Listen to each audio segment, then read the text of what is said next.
This is the. All right, now we're streaming. Okay, this is the Resident Evil 1 based system, where there's. And also this, I wrote this as a campaign, not a one shot. So if like the entire session's not finished, when we complete, that's why. I can almost guarantee it won't be. But we're always welcome to come back to this at some point in the future. Um, if we get time or whatever. So I don't do one shots very well.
Hello? Matt?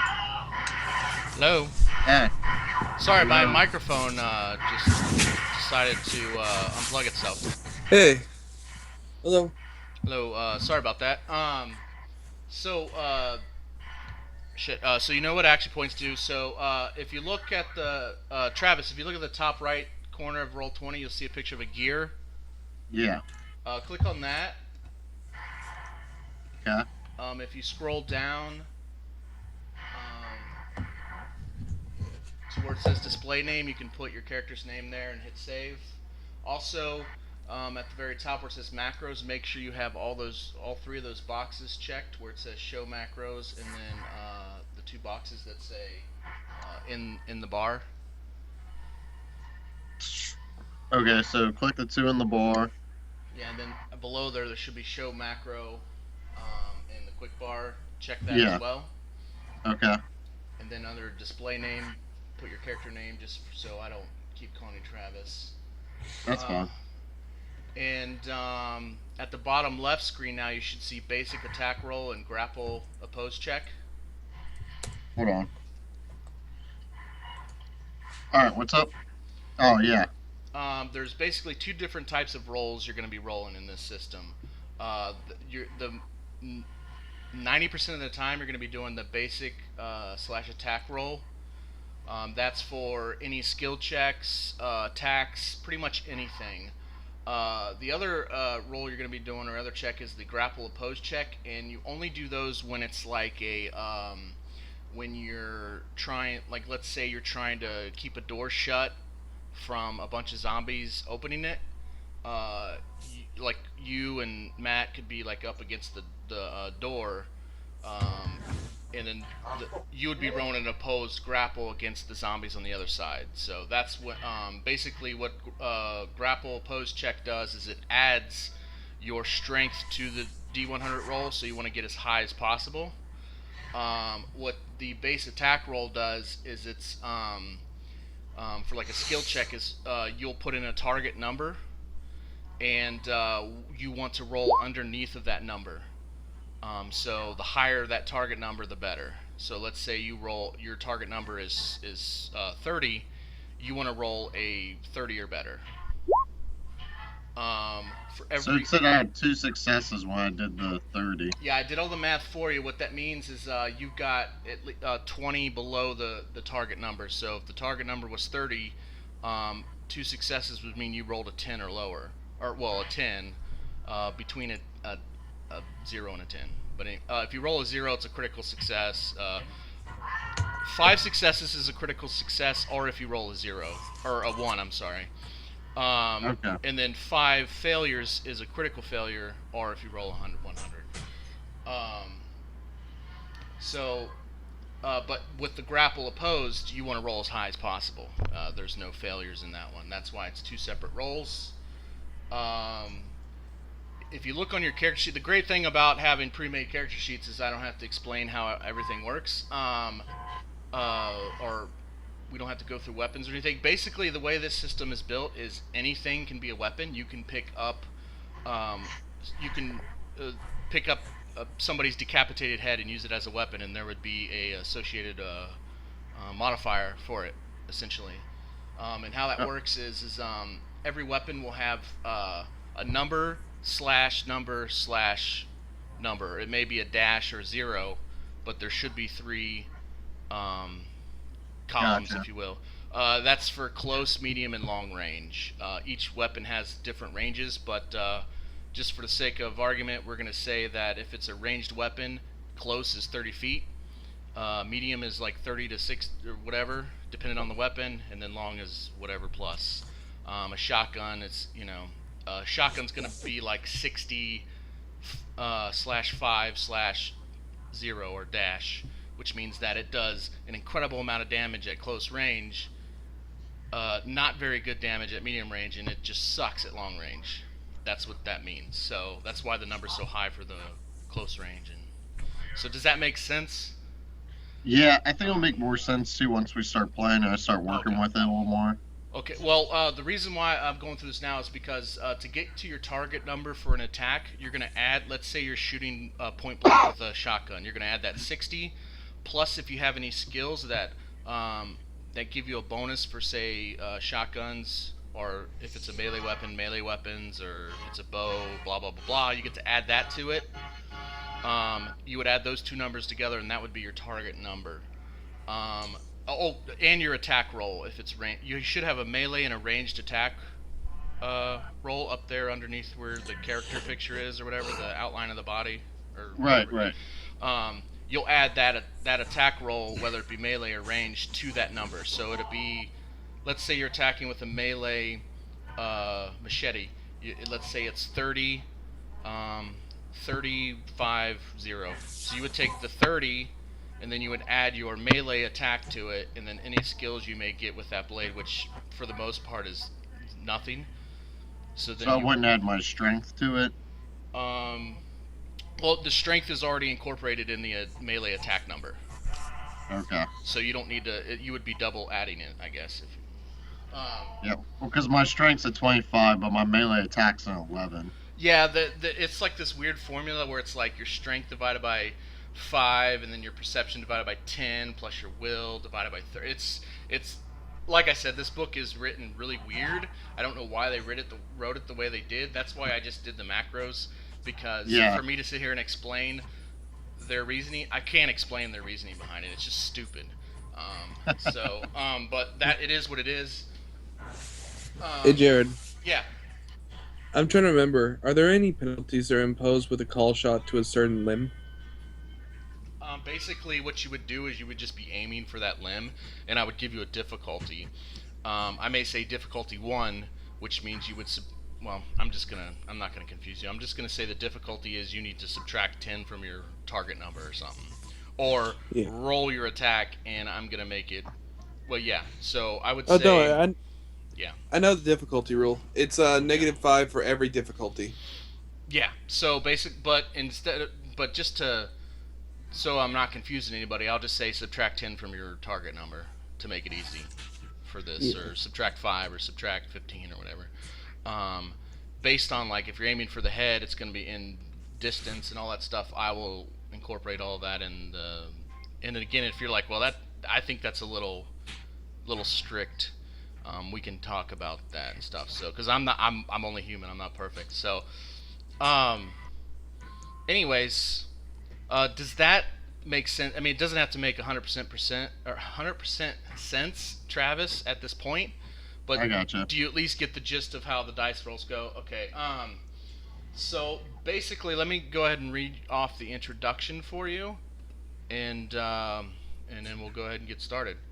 So I wrote this game for like 3 friends of mine who were never role played before, and we all know each other. So I just modified it a little bit to make sense for anybody.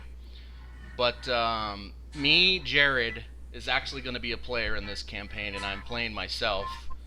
Um, so you all know me somehow. Your characters know me somehow. That's up to you how you do it. If you guys want to think about it, we can go through a little brief background discussion after the introduction if you want. But without further ado, let's go ahead and get started. So one day you receive a mysterious letter in your mail from your good friend Jared. You open the letter to find it is an invitation to a murder mystery type party, and the location is rather close to you guys. I opened the wrong introduction. I apologize. Hold on. Here we go. You attempt to call Jared to speak about the event, but his voicemail simply says, "Hello, I am busy working on preparations for the Resident Evil murder mystery game. I will try to get back to you as soon as I can, but if not, I hope to see you there." You take another look at the letter and read it in its entirety. Here's what it says. "Hello! I wanted to formally invite you to a special murder mystery game based on the hit video game series Resident Evil. This is not your ordinary murder mystery game, and I suggest you bring a book bag with enough clothes and toiletries to last you the weekend. I have covered the cost for you and hope you will attend the 3-day event. The building will be utilized. The building we will be utilizing is a mansion that is said to be built in honor of the game and will be used for the entire event. All food, drinks, etc. will be provided free of charge as well. Prizes will be awarded to the top players in this game and title of Resident Evil Champion. Hope to see you there, and feel free to invite all of your friends. Jared." A free weekend filled with Resident Evil fun. You guys pack your bags and head out with great anticipation. Little did you know what terrors would await you in this mysterious mansion. Will you get out alive? Okay, so that's the introduction. I'm going to go ahead and move you first page here. Oh, crap. I love the introduction. So, It almost reminded me of that fake war game you ran that one time. oh yeah. So I gotta put your characters on the map here. There you go. So you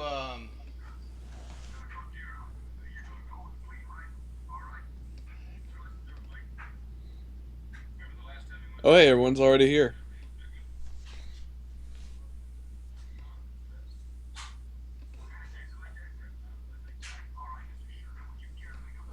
So you guys are greeted at the door by this guy. Oh, whoops. He is dressed like a butler. He immediately grabs your bags, and well, first of all, as you're walking up the path, it's pouring down rain. It's storming. Your classic setting. Perfect weather for a horror, survivor horror type game.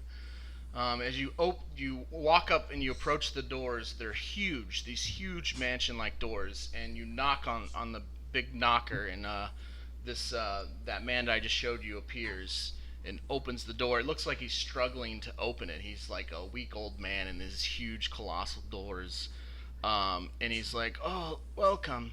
I'm glad you guys could make it. Just drop your things off over there, and I will get them for you and take them to your rooms. Come meet some of the other diehard Resident Evil fans." And as the door opens, you see me, Jared, standing over here. This right here is a keg, as well as this. You basically see what's before you. See this right here is a chandelier hanging over a large table. Two people are sitting at the table, and then the people are gathered around, as you see here. And this is the front door you guys went through. You notice that a lot of the lights have been dimmed, and most of the lighting here is by candlelight, by these stands right here. How do you do that click? Oh, if you click. Oh, sorry. Yeah. Let me explain to you how to use Roll20 real quick. If you click and hold your clicker, your mouse, the left click, and if you click and hold, it will ping. Yeah. There you go. So you can ping things, and I can also ping you over if I want you to see something. Okay, cool. Really handy tool. Especially with a big map like this.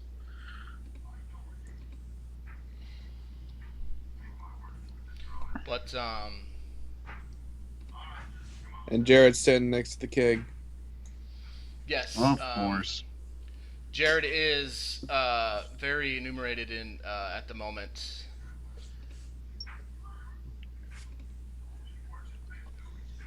But but he sees you guys and he's like, "Oh, hey, Nick, Eric." He's like, "Come over. I want to introduce you to some people." And this guy right here is standing right next to Jared.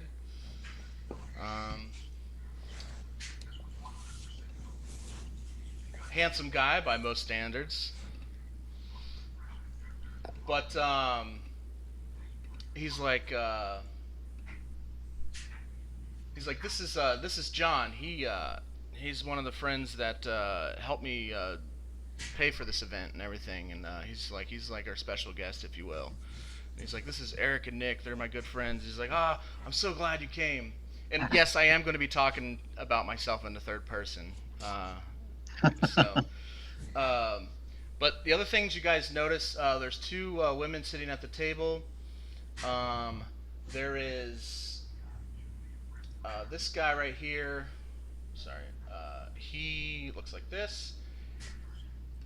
He seems to be like the head of the head of this event. Like he has like this key hanging around his neck, and it looks like a shield. Just like from, if you guys, none of you have played the first Resident Evil: The Mansion, but in order to get through some doors, you had to like have a shield key to get through the shield doors, and a sword key to get through the sword doors. Blah blah blah. He has a key that resembles one of those from the game, and it has a shield on it. So you would imagine, if this is like the real mansion, that would be the key to use to get through the doors marked with a shield on them. And you Damn, Jared. You do notice that this what? How'd you afford a place like this? I mean, even down to the exact details. Oh, he's This is not my mansion. This is a mansion that was built in dedication to the game, and you can rent it out for like a murder mystery type thing for the weekends. He's like, I wish I owned this place. This place is awesome. Oh, I know, right? You must have gotten some serious funding for this. Yeah, the more people, the cheaper. That's why I invited a whole bunch of people, got on the Twitter, and that's why I don't know who half these people are, but I was able to get the cost to something affordable. Nice.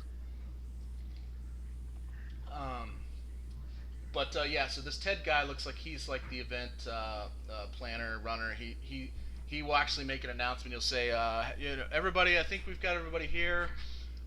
Feel free to take your time and have fun, but whenever you're ready, we'll all gather at the table and we'll get started. You can see on the table there's like a ton of like just different stuff, maybe like dice and like notepads and just whatever stuff you would see at like a murder mystery kind of thing. You also notice this guy over here looks really, really drunk. He's currently taking his finger and like waving it over the flame on the candelabra over there, like one of the flames, like you do when you have like Drunk. a lighter. Yeah. So he's like doing that, and he's got like a beer in his hand, and it keeps spilling. This is what he looks like. And everybody just seems to be kind of avoiding him. But he's like talking to himself. So, all right, yeah. So what do you guys want to do? Well, Eric, I don't know if we've met before. My name's Nick. How are you? pretty good. How about you? Good. You said you're a good friend of Jared or something? How do you know him? Yeah, the two of us playing D&D games online. Really? I Yeah. kind of met him the same way, more of like a friend of a friend type thing. But wow, and it's a good thing to have some serious role players. I bet a lot of people just came here for the free food. I gotta agree with that. Not a lot of Right? people can turn down free food and free refills. I know. Look at those two girls at the table. They're way too pretty to be here to roll some dice. Oh yeah, that's 100%. I'll show you a picture of him. I know you just saw a picture of him, but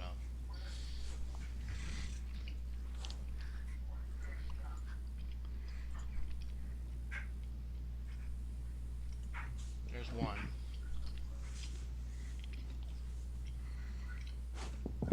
Keep going. Sorry, I didn't mean to interrupt. Oh, sorry. Yeah, Jared. Jared seems to be a lot more popular than I had originally realized. Nah, I think it's just the free food. You might be right. Hey, you mind mind if I step by real quick? I wanna get some of that ale right there. Sure thing. Thanks. Yeah, he's like, we got the Sam Adams Boston Lager over here. All proceeds to the other Jared Sam Adams, if you're listening to this. And then on the other end over here, he said you've got your Blue Moon, I guess, whatever. I don't know. Ah, nice. Great selection. I'm sure you picked out Jared. Yes, you could tell Jared's been in it for a while. Real quick, out of character, this is really cool, this whole lighting thing. Yeah, it's the dynamic lighting. If you pay for Roll20, you get this is a feature you get. Now, can Yeah. I move my character through this door and it'll spoil stuff? You won't be able to go through the door. It'll block you. You can try it. Ah, nice. Okay, cool. Until he opens up that area, the wall will actually literally block you, which is another cool feature of dynamic lightning. You guys can go upstairs, though. Well, since everything seems to be a bit slow at the moment with people down here, I think I'm gonna go have a look upstairs. I mean, this is the first mansion. It's worth having a look around, don't you think? I agree. I mean, at least grab a couple beers and then start walking around, explore this place a little, take in the ambiance. Yep, and hopefully a zombie won't jump out and grab us, huh? Yeah, I wonder how many role players that have to do that, because, I mean, this place is too nice not to have some people dressed up. Oh yeah. Go ahead. Let's go ahead and start testing out the rolls here. Give me a. So you have your 4 base stats: your strength, perception, will, and empathy. Those are gonna be like the main target number for all of your rolls. Like if I say roll me a perception, your perception number, whatever that is gonna be your target number. You can, if you have a skill that allows you to see or hear or whatever, add a bonus to your perception. You can add that to it, but otherwise that's gonna be your target number. So go ahead and give me a perception roll, and add Let me whatever roll- bonuses you have. I'm just gonna say, let me roll first so that you get the good luck. Okay. Okay. See? So, alright. Let me make sure I'm following this right. My perception is a 35. Yes. Okay. So I do the basic attack roll, right? Yes. Yeah. And I just put in 35? Yeah. Unless I say otherwise, it's always gonna be a basic attack roll. Okay. I blame it's all in the humidity. My glass is fogged up. You will fail a lot. Just get used to it. Now, if you have skills or anything on your character sheet that says that you get bonuses to perception, spot, or whatever, you can add those. But I don't think you guys do. I don't have it. Okay. Nope. All my skills are in perception too, and I don't. Okay. I have one reason why I missed whatever it was supposed to be. You can all be quiet for a second. Nice. That's why I missed it. All right. Well, there you go. Yeah. So Nick does not hesitate to start chugging, to just start drinking. It's like it's free beer from a keg. I mean, duh. I'm a little overwhelmed by the free beer. Yeah.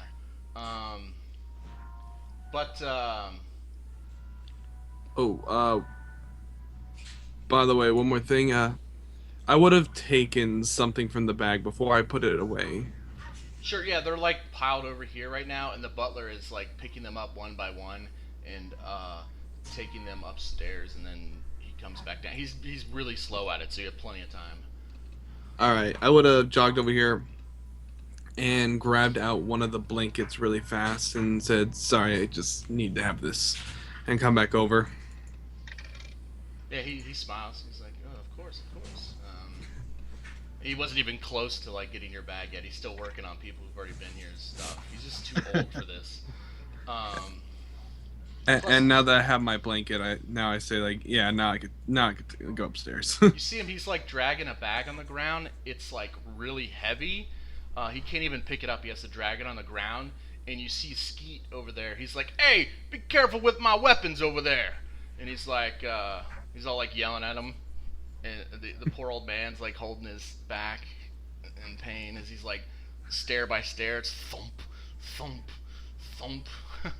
Something tells me those aren't role-playing weapons he's talking about. I can't blame him. I kind of brought my own too. Well, I mean, I'm always a little bit nervous, so I always got a piece on me, but that guy looked a little too prepared for having fun tonight. Yeah, I kind of see what you're talking about. Now, hopefully he doesn't get in that bag anytime soon. He looks like he needs to sleep it off. Yeah, I kind of pat my waist. Just for self-defense, I say. Anyway, want to head upstairs? Yeah, let's check this place out.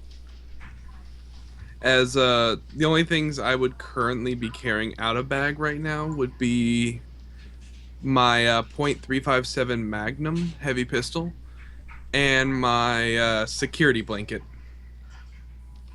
Okay. Oh, your security blanket. Nice. All right. It's I lose. Let me actually see right here. If I lose the blanket, then I will lose.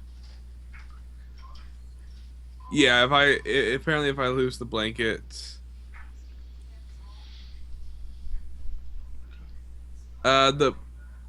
it gives me take plus a penalty 20. to your will or something. Yeah, I lose 20 willpower. Yeah, which is bad, very bad. Yeah. My dice bag's in the other room. I'll be right back in like 10 seconds. Alright.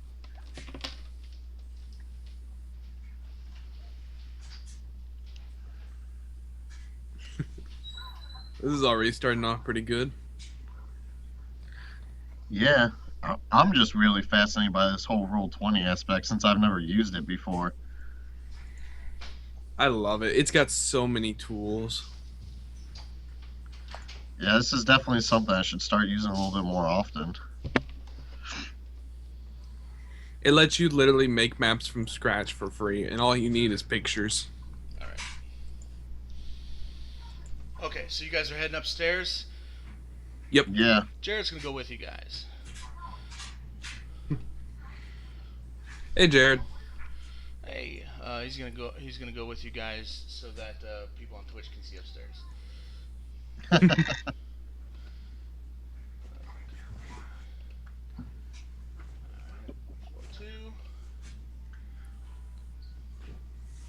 Now these arrows are just indicating like the direction the stairs are going, like bottom of the stairs, and then the tip of the arrow is the top of the stairs, kind of. So I get you. you guys are going up that way. And this right here is open to below. This is the chandelier hanging from the ceiling. I can't see in there since we just got pulled back through the door. I'm sorry. Here we go. I think we have to. Yeah, we're stuck in the darkness. Yeah, we only see in here.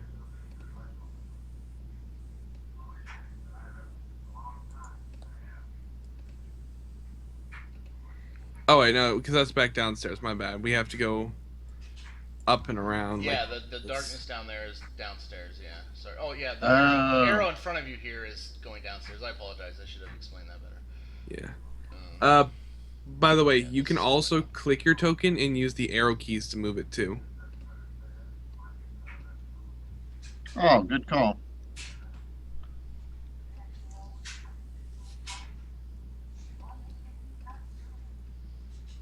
So you see all these doors. You see that the butler is carrying all your stuff through this door right here.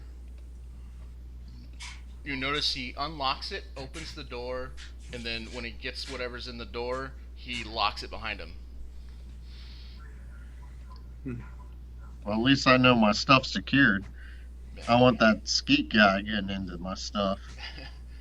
Yeah, and you can see everybody down, looking down here below. You can. See, I wish if you guys had played the games, you would know what I'm like.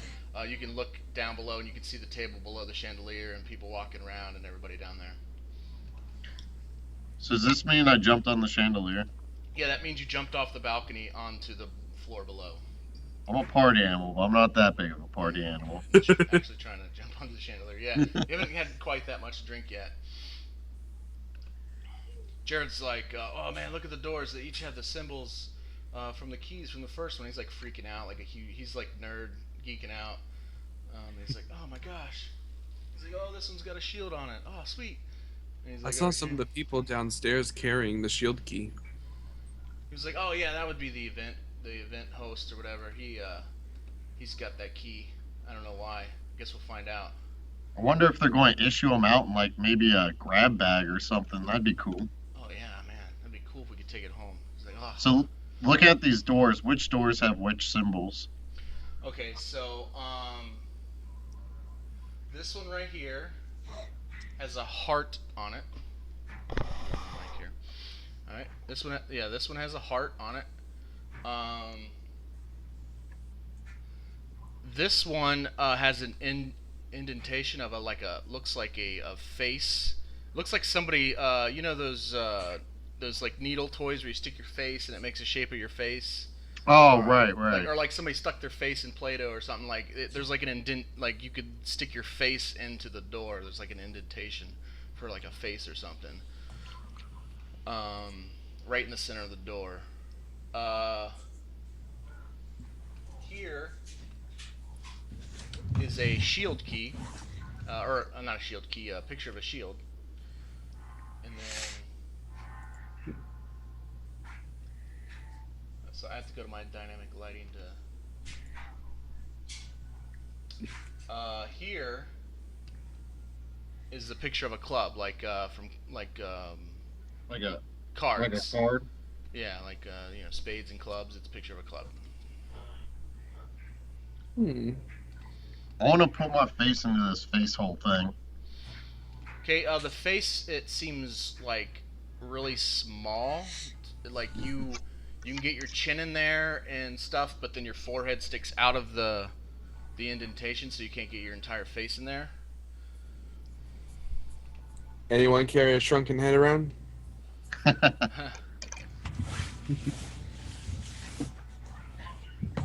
Seems like all the doors are locked then. Yeah, and again, it seems like all the lights have been turned out except for these candelabras right here that are lighting everything, and then the chandelier, which is also candlelit. Well, I gotta give him credit. Oh, sorry, go ahead. Oh, no, go ahead, Aaron. I was gonna say, I gotta give him credit for authenticity. I know, right? They really want to set the mood, huh? So, Jared, since this is kind of your thing, what's our first event? Do you know? I have no idea. At this point, we're kind of on the same page. I believe he'll probably give us some sort of itinerary or some clue or something, and we're supposed to figure out how to get to the mansion. He's like, I don't know, I'm so excited. I probably should have drank so much. While we're up here, is there anything like out of the ordinary on the walls or anything? Or anything else I can see? Sorry, there are a lot of paintings. Give me a perception. Since you're particularly like focusing on the walls and the paintings, you can give me add 10 to your target number since you're really focusing. So, okay.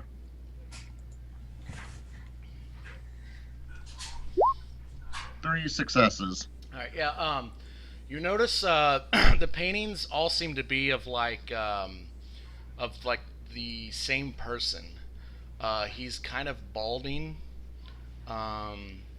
He's got like the little streak of hair in the front that's combed back, and then the huge two gaps that make the U shape in the forehead going back, kind of balding. And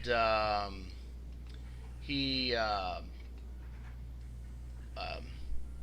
it's like him at different ages. It almost looks like the different pictures. There is one picture of a woman and a man, and then him as what I mean. You imagine him as a child, uh, standing or whatever in front of them as they're kneeling, and all of these are hand painted. They're not like photographs. But Yeah. the one painting that sticks out is this one right here. That's kind of like midway between the two floors, the landing right here. This Yeah. painting, the eyes in the painting seem odd. They're like they're white. They're whitened out. It almost looks like the eyes are glazed over and there's no pupils. It looks very strange. Huh. I wonder if somebody's trying to pull a Scooby Doo event here. Yeah, you kind of had to do a second take because at first you don't notice it just because of the lighting and everything. But since you were focusing, you actually noticed that. So So what do you guys think? Do you think there's like the owner of the place or something? Jared's like, I don't know, man. It doesn't look like a guy I'd want to meet. Yeah, not sure. So what do you say we head back downstairs and mingle a little bit? Sounds good to me. Sooner we can get away from these creepy paintings, the better. Yeah, right. All right, so let me select your characters.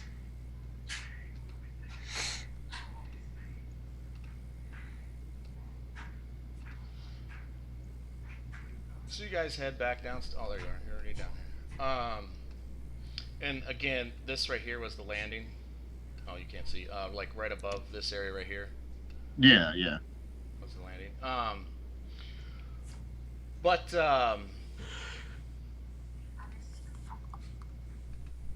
so you guys come back down. You notice that John here sat down. Ted's kind of like standing right here, just kind of patiently waiting. He doesn't seem to be in any hurry or anxious or anything. Gary sat down. Skeet is laying on the ground over here. And Phil is still doing his kind of like coming back downstairs from lugging all of Skeet's shit upstairs. Yeah. Hey Jared, did you invite that guy over there? Pointing, kind of like motioning to Skeet. You two are the only ones that I've. Well, you two and John are the only three people I know here. The other people must have responded to the shout out on Twitter or something. Is what you get for mass posting. Hey, they're making my bill cheaper, so right as far as I'm concerned, they're my best friends. Okay, fair enough. So, yeah, sure. Sorry, go ahead. I wanted to come over here and talk to Ted real quick. Okay. He's like, yeah. How may I help you? He seems to be like have these like packets of paper and landscape portrait order so that he could easily pass them out. But anyways, he's like fumbling through them and he's like, oh yeah. How may I help you? Hi, I hear you're kind of the main presenter here. He's like, yes, I am the event's host. Yes. Okay. I just wanted to shake your hand real quick, and from what I can see, it seems like it'll be a fun, eventful night. And just wanted to thank you for all your time you spent putting into this. Oh well, I mean, I am just merely the event host and a hired worker. This mansion and all the work put into it is by the staff and all of them. But he's like, yeah, thank you very much. I can guarantee you'll have a fun time here. And I bet the presentation looks just absolutely amazing. But once again, I'm not going to take up much of your time. I just wanted to say thank you. well, thank you for your patronage. And he says, yeah, whenever you're ready. He's like, please take your time, drink, have fun. You're welcome to bring it to the table. And whenever you guys are ready, we'll get started.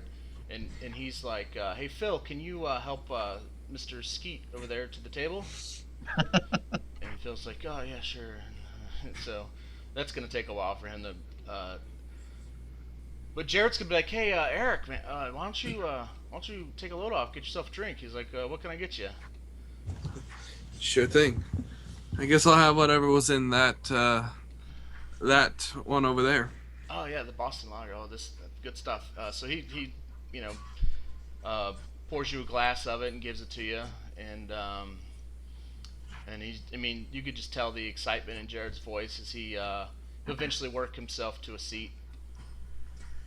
As I'll go ahead and sit down with Jared.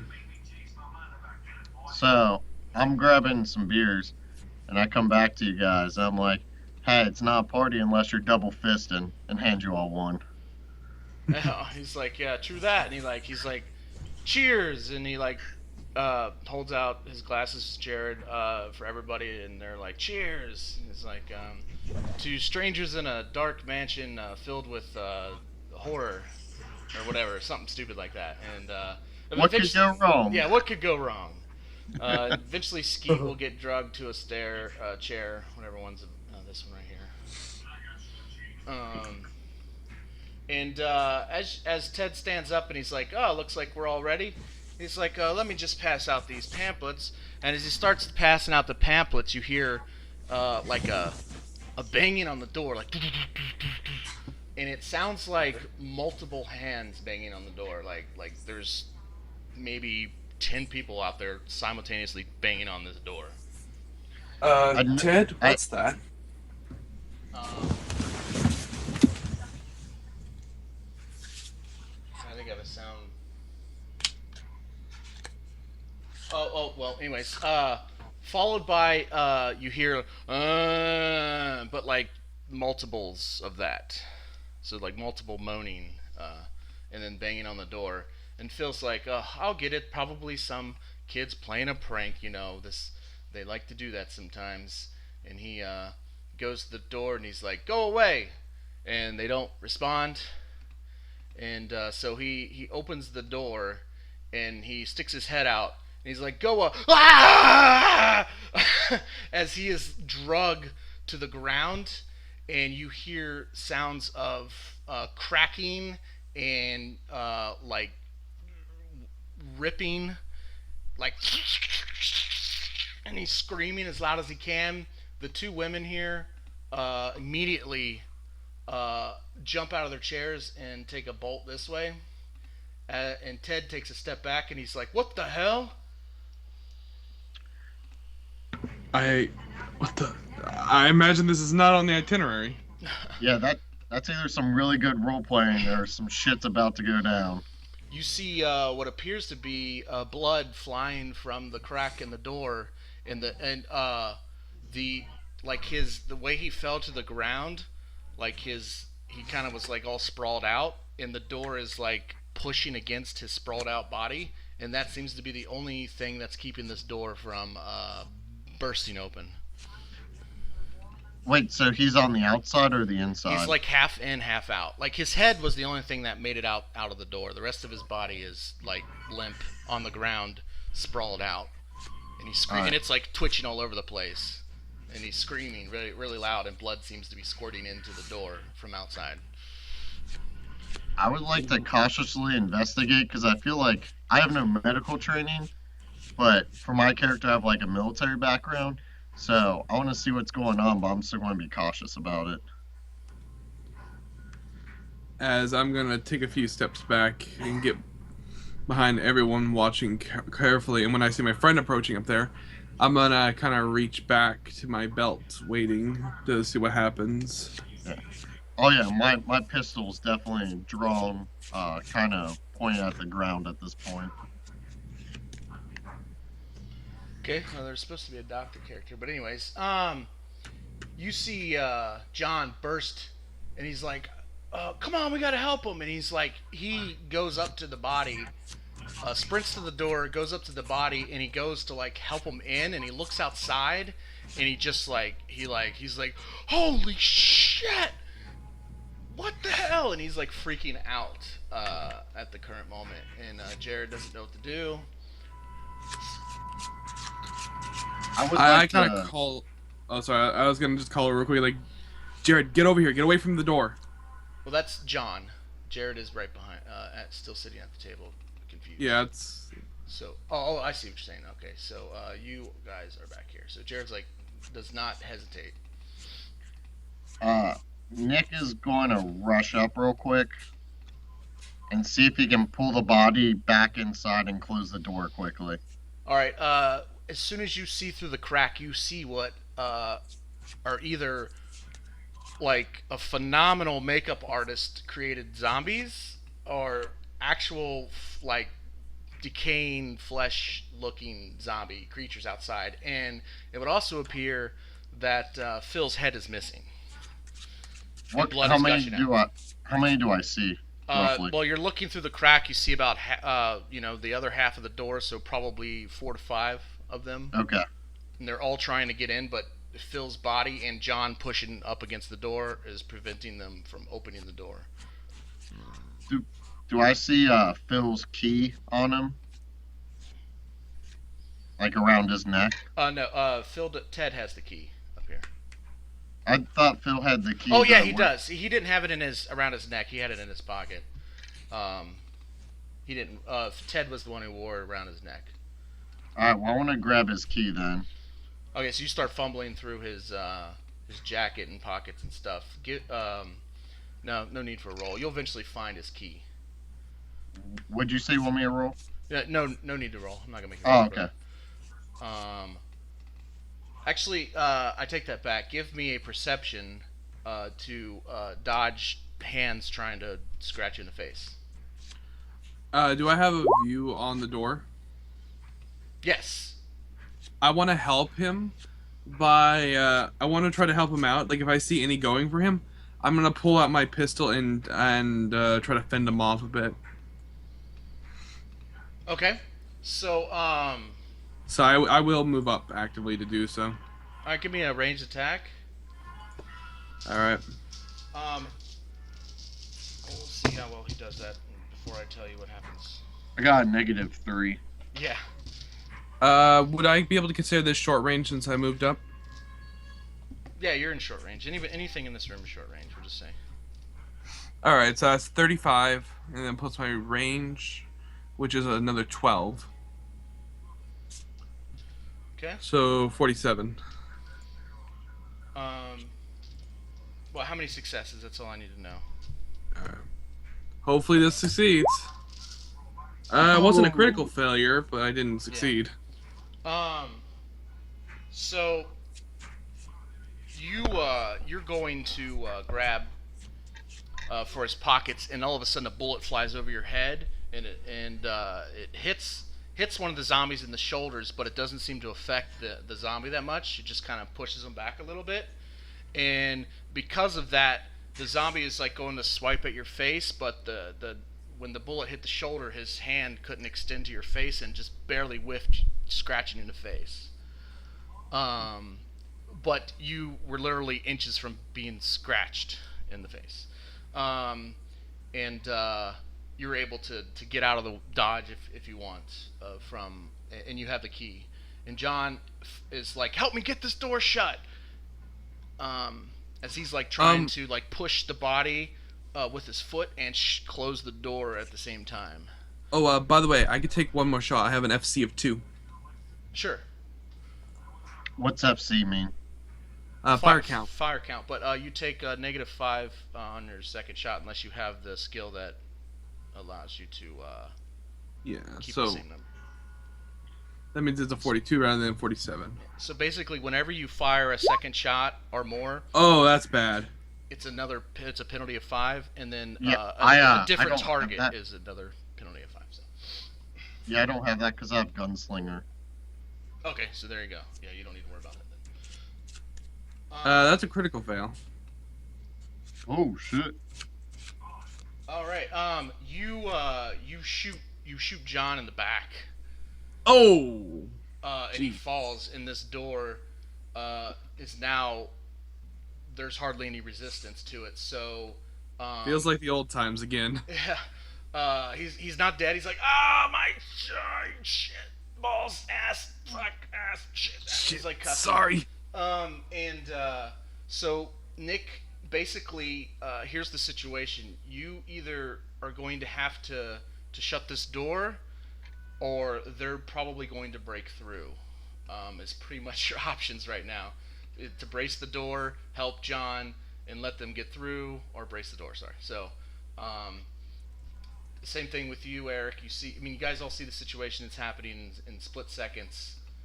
So just let me know what you're gonna do. I think I would probably still help John to try to close the door.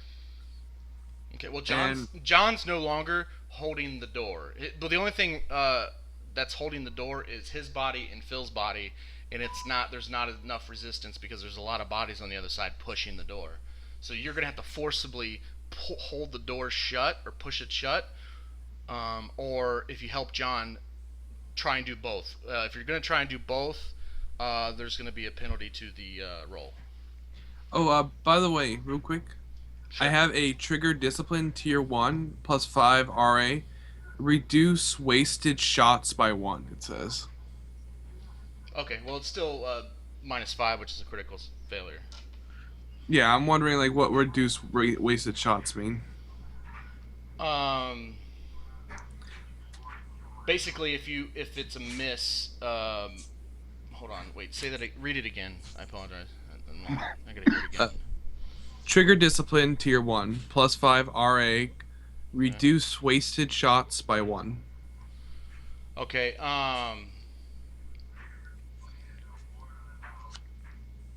Yeah, I don't know what that means, to be honest with you. I don't. Yeah. The only thing I could think of is wasted shot would mean a miss, and it would reduce the miss by 1, which means it could be a hit or it could be a miss, depending on. So if you rolled like a -1, you could make it a success. Yeah, because I have that same ability as well. Okay. I'd have to read. I don't here actually have the book open. I mean, if you want, I can look it up. Because you probably should know. Let's see.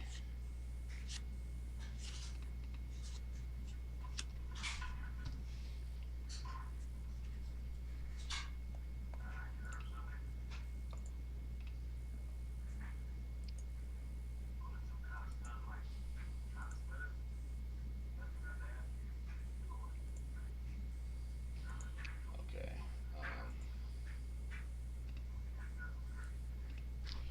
Just give me a second here.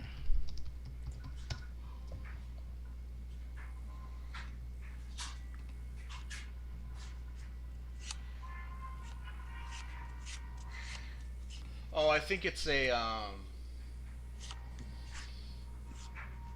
like if you're firing multiple like an automatic weapon or something, you have a wasted ammunition amount that just doesn't go anywhere.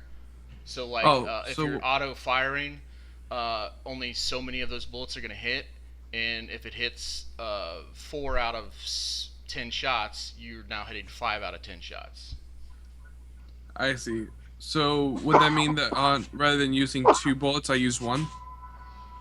Well, since you're using a single fire weapon, I don't think that matters. See, that's what I'm talking about. This book does not explain what wasted shot means. I'm telling you right now. Yeah. I'm looking it up right here. I'm doing a search, and I've the entire book. I'm looking at every single time wasted shot appears in the book, and it does not explain it. That's fine. That's how terrible this is. But so what's going to happen is with an that's going to come in handy when you're doing automatic or semi-automatic fire. Basically, what it means is you have trigger discipline, so you have like you know when to pull the trigger when you're doing multiple like automatic shots. For just simplicity, we're just going to say that whatever you roll, it's 1 better. All right. So, anyways, so I got an idea of what I want to do. You tell me if I can do this or not.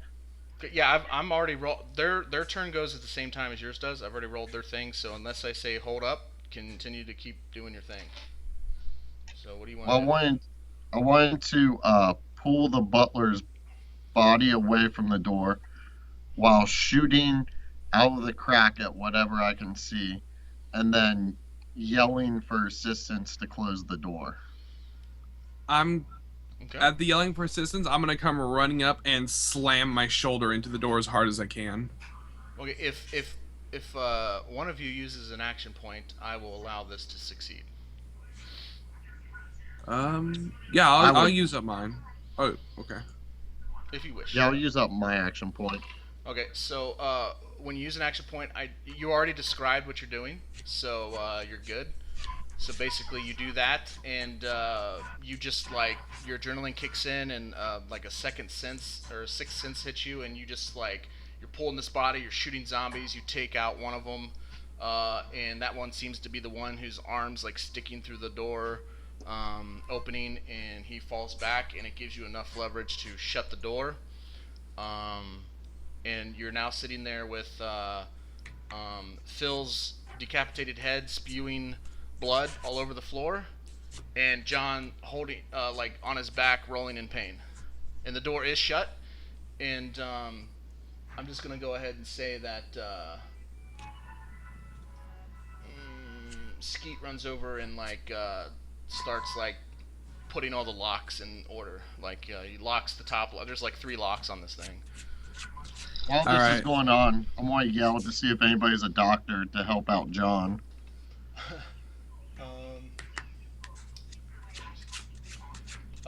There was supposed to be a doctor. I don't know what happened to his picture. Let me see if he's on the introduction page. Is it Gary? No, Gary is not the doctor. Oh, okay. Wait, you know what? Maybe he is. Oh, I'm thinking of something else, I guess. Yeah. So Gary is the doctor. I apologize. So yes, Can you Gary's throw up like. his picture real quick? I'm sorry.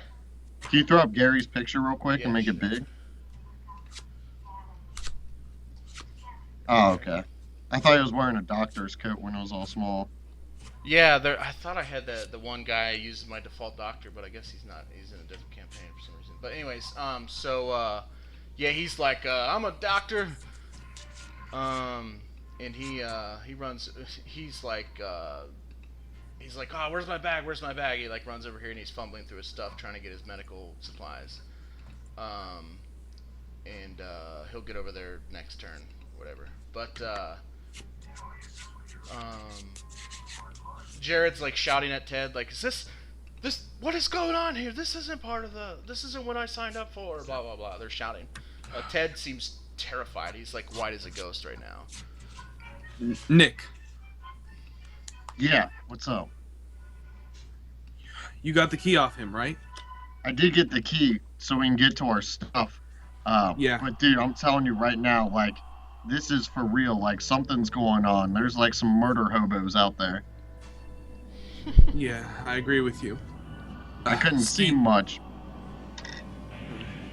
I was about to say I know. couldn't see much, but they look like, I mean, if I had to guess, they look like real zombies, but it was hard to see and it was in the heat of the moment, but some serious shit's going down.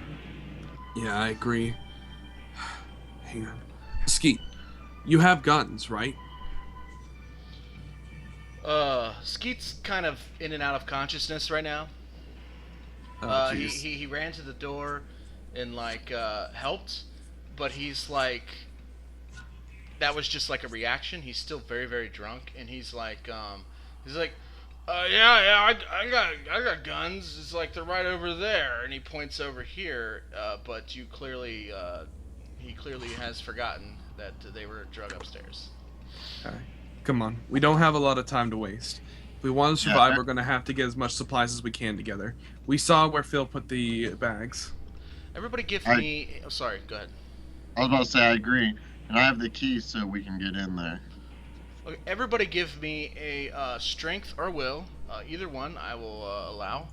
This is kind of an endurance thing or a resistance to a particular something that's going on in your body. So if you have a role that you think or a skill that may give you a bonus, just let me know and I'll let you know if it does. Otherwise, it's just straight up strength or will. All right. My security blanket helps. Okay, yeah, that will help. Also plus 5 will for sacrificing a tier for a total of 55 bonus will on 55 will instead of 30.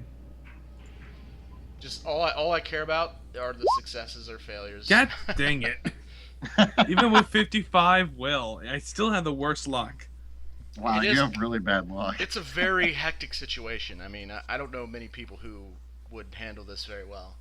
Um, but you guys all start feeling nauseous. Something isn't right in your system, and almost as soon as you notice it, almost everything starts immediately getting more and more blurry. What's going on? Yeah, you feel sluggish and slow. Oh, did somebody put something in the beer? Everybody is reacting the same way. Every single person in the room, uh, except for Phil, because he's decapitated. He's still kind of twitching a little. That's fucked up. Yeah. Um, but you I don't know what see, you're talking about. Phil's full of life. He's see, twitching, see? yeah, you see Ted fall to like one knee as he's like trying to. He grabs the key from his around his neck and pulls it off his neck, and he starts like crawling towards this door here. And he's like reaching his hand out as to stick the key in the keyhole, but then he passes out. And as you guys are all watching this, whatever you're doing, the same thing is happening to you. And Oh, I'm gonna interrupt you real quick. sure, go ahead. Sorry. I'm gonna like slowly make my way to Ted and grab him by his shoulder and just be like, "What did you do to us?" And Give then, me a strength to see how well and conscious you are by the time you get to him. I just wanted to pass out at that point. Oh, okay. Well, in that case, never mind. You're good. I just wanted to shake him like, "What'd you do to us?" And then just pass out. Yeah, when you grab him, you see a terror in his face that you've never seen in a human being before. He looks genuinely terrified. That no need for an insight or anything. You know that he is scared, and then he passes out, and as do you. Um, and a little bit of a railroad moment there, um, but you guys will eventually wake up. Um, yeah, Eric, you are right here. Okay, Oh, I was moved. yes, and You feel violated, Eric? thank you. I feel very violated. I mean, someone touched my unconscious body.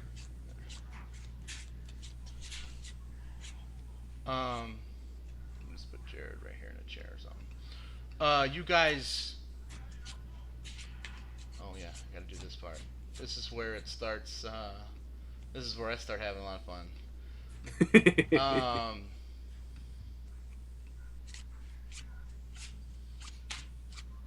Oh, everything got dark. Oh Oh, no. everything got really dark. Oh wow. you guys wake up in an empty room. Table, chandelier, all the candelabras, everything gone. Um, you see Jared right here. Actually, I gotta put him up against the wall. He's up against this wall right here. He seems to be still knocked out. You guys kind of wake up kind of at the same time, and you feel dizzy. You've got like a splitting headache, and everything is dark. Well, you see what you see. All right. You can start off by giving me perceptions if you want. Perception spot. All right. And this will be to help find my blanket. I'm sorry. Oh yes. All right. I want to see the result of. Okay. Oh my god.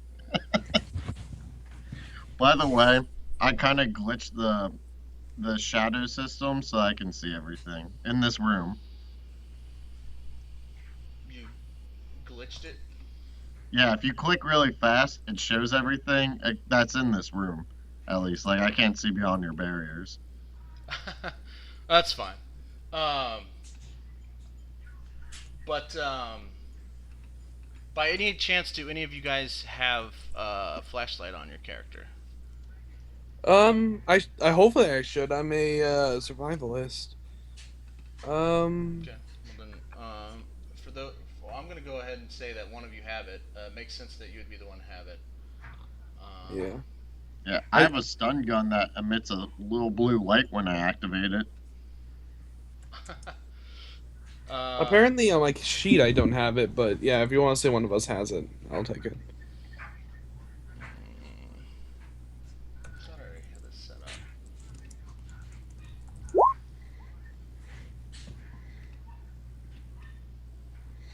How do you type like that? Slash me. Okay.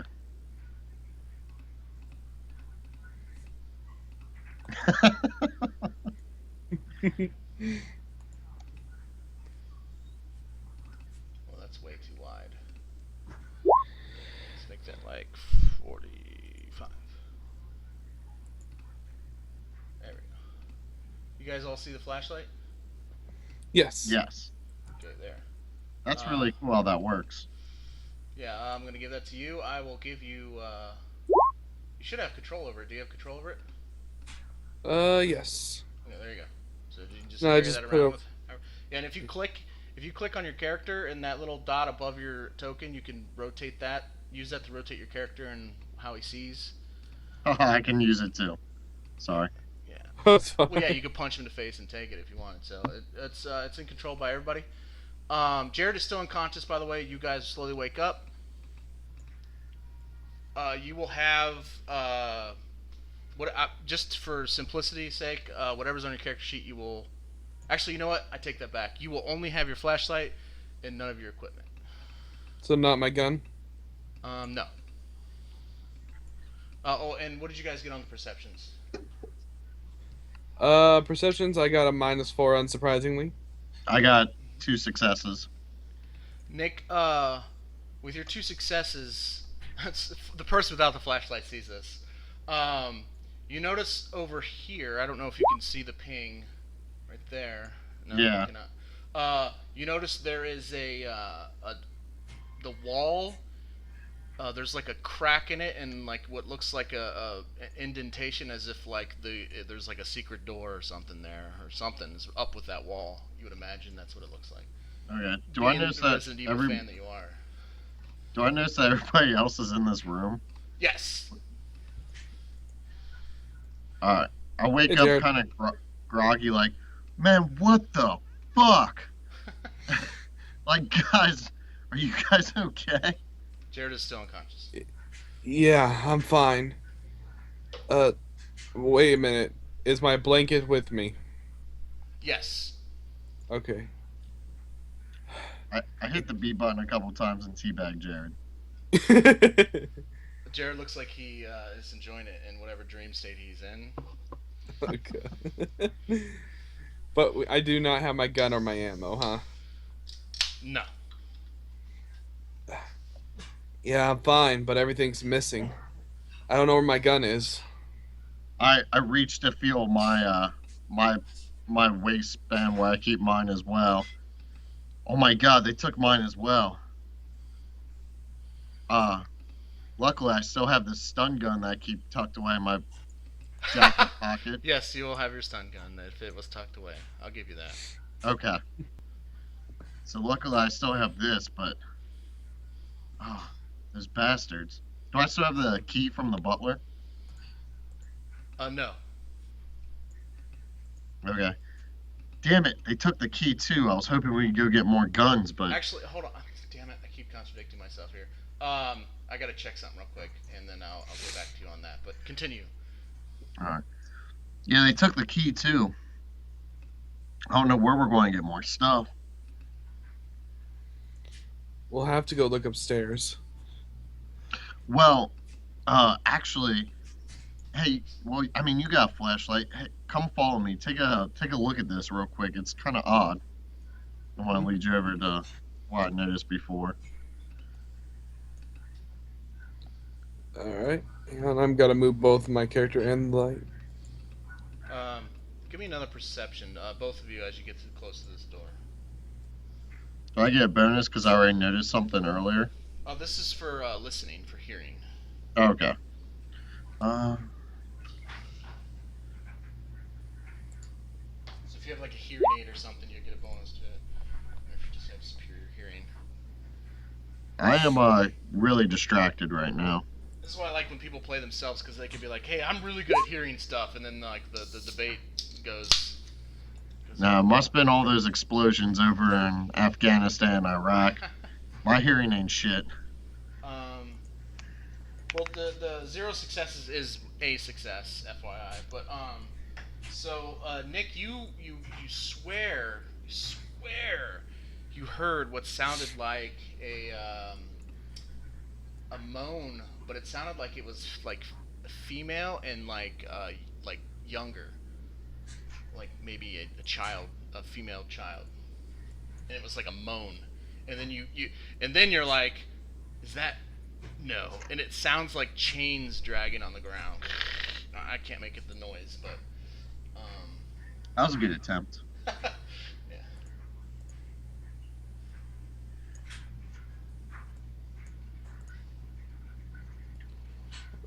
Looks By the like way, it's- how are you rotating the light? If you click on the light, there's a little blue tab at the top of it. I'm just clicking that and moving it. Yeah. Oh, so I can do that with my character as well then. Yeah, Yeah. I guess I didn't do a good job of explaining that. I tried to explain it, but I just, I don't know, maybe you didn't hear me. But yeah, if you click on your character, you click on that little box, you can rotate your guy. Okay. Looks like it leads somewhere. Yeah, you can open it, and when you open it, basically this area here, well, you can't really, right there where I put you guys. Oh, I just moved your flashlight, not you. Like right here, it's like a hidden little compartment underneath the stairs that goes down, and it Is this basically. where Harry Potter lives? Well, no, it's not. Like it goes down and spirals around, and then there's actually a gate here that, you know, like the old timey elevators where they had to slide the grated door, and then they do. It looks like that.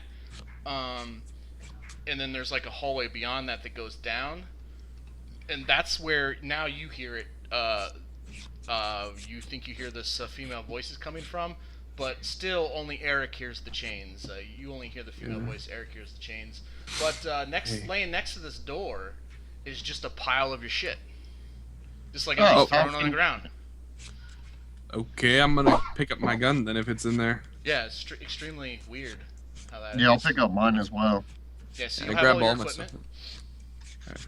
And I look over and say, "We should be very careful." You hear that? I hear somebody down the hallway. Barely though. Damn. You don't hear the chains? Chains? No. Yeah, down that way. I heard chains dragging. I think there's something down there. What are they doing with us here? I did not pay for this. You know the Resident Evil games? Well, yeah, I mean that's kind of why I'm here. Did anything like this happen similar in those? What dragged chains? I mean, people being drug in chains is kind of a core thing with any Resident Evil game, but I mean, I don't know. I mean, the characters never got drugged in it, which I think we just did. I think someone had this plan from the beginning. I agree. Who was the main guy? Ted? Was that his name? Yes. Yeah, I saw Ted's face though, and he was the one organizing this, and I could just tell he did not plan this. I don't know what's going on then. As far as I can tell, we're caught up in the middle of whatever this is, and for some reason we were the only one in this room that wasn't taken. Either that or we were the last ones to wake up. Yeah, well, Jared's here too, but he's still out cold. Yeah. I think we should wait until he wakes up. Maybe we should have a look upstairs before we go down here. See if the closet still has items in it. The key was in that pile too, right? Actually, that's what I was about to say. Yeah, there is a key amongst the pile, but it is not the key from the butler. It is actually the key, the shield key that was around Ted's neck. is amongst the pile, and it looks the chain that was around his neck is still on it, except it's just ripped and it's just broken. Uh, so it looks like it's the exact key that Ted was holding. Well, at around least it. this will let us into some areas. Is there anything else in the pile that wasn't ours that are still like weapons or anything useful? Just go ahead. Both of you roll me a D100. This is something completely separate. Just help me determine what else could be there. I got a 16. I got 17. Okay. There is a Swiss Army knife amongst the pile, and also a bottle of Jack Daniels, Dibs. full. The seal is not broken. Well, whoever did this is nice enough to leave us some alcohol. You know, at least we know this stuff isn't tainted. Yeah. It hasn't been cracked yet. There's no way anyone could have got anything in it. Yeah, exactly. Well, let's go ahead and take this stuff. And I agree. Let's go check out upstairs, see what's going on there, and then wait. Hopefully, by the time we're done, Jared will be woken up. All right. If that doesn't work with that key, we did see Ted trying to go through the east door. Maybe that door will You're open right. for that key. You're right. There's a door like right over there. As you guys are talking, you hear these two sounds. Oh. Oh, We should probably act fast. It sounds like the rest of the survivors did wake up before us. yeah. I definitely know those sounds. Where are those sounds coming from? Sounds like it's coming from beyond this door right here. Maybe. Maybe we check upstairs first. Yeah. Let's check upstairs first. I mean, I'm not one to leave a person behind, but those people already sound like they're dead. Yeah, it's now silence. Yeah. Make All with I that- know make is- what you will of that, but All I know is I want to live. If Exactly. I get out of here alive, it's a victory. I don't think your character sheets would indicate this. Does it indicate like maybe if your characters speak any other languages or anything? I didn't see anything about that. Yeah, neither did I. What are your perceptions? 30. And 35, I think, is Nick's. Yeah, I got 35. Okay, I'll give you guys each one additional language, but I'm not going to give you any hints as to a particular language that may come in handy. But just so we know, write on your character sheet another language if you want, if it makes sense to you. Well, in real life, I speak extremely broken French, so. Okay. Yeah, if you actually speak any languages in real life, let's just make it fun. I'll give you that as a bonus language. Okay, well, I'll Alright. put Russian too. I'll put Japanese, even You though have to I'm give still me like some entry level. examples here, so you have to prove to me that you actually can speak that language, even if it's Я broken. знаю очень маленький русский язык.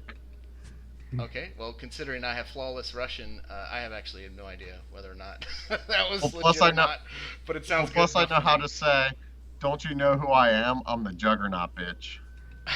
Can you Which- read Russian and French? I speak much better French and read it, and I know a few words in Russian.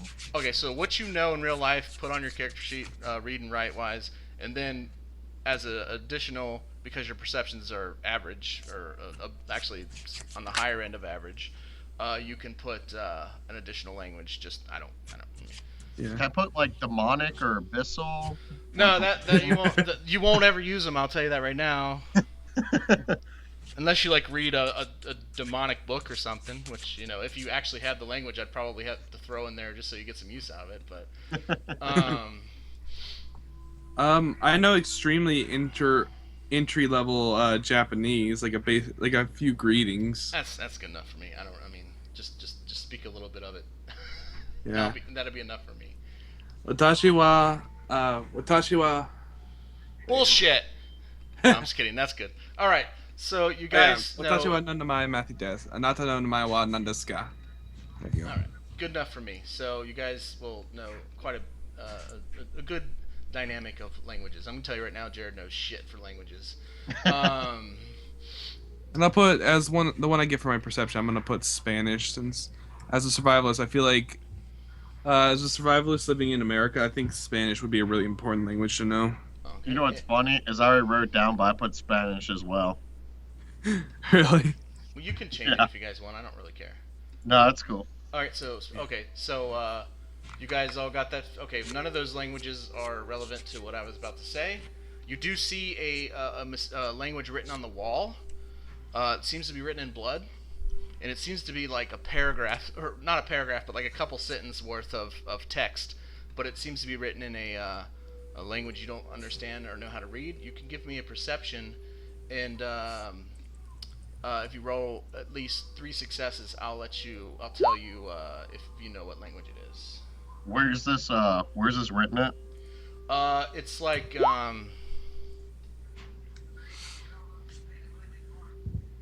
hold on. I guess it's really not important because neither one of us knows what it is. Like where the gate is where you heard the noises coming from, on the walls on either side of the gate, it's written. Oh, okay. Both sides, same words on both sides.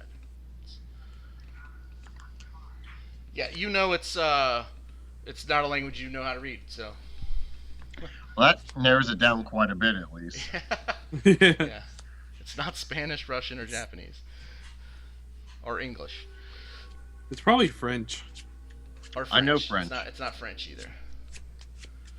It's probably some sort of Arabic or something. That But probably makes definitely looks like it's written in blood or something, because you can see like the streaks going down, like you see in all the horror movies when something's written in blood, like the little. I'm gonna touch it and see if it's fresh. Yes, it actually wipes off onto your finger. Oh God, this happened recently while we were still in here. Yes. That means whatever came through here didn't want us. That means whatever came through here didn't want to kill us instantly, at least. Yeah. You know what? I don't feel comfortable leaving Jared here. If we go explore upstairs, I want to take him with us, even if he is Yeah. unconscious. I don't blame you. Actually, the sound of the gunshots and the man screaming would have woken up Jared. He's slowly waking up as you guys are talking.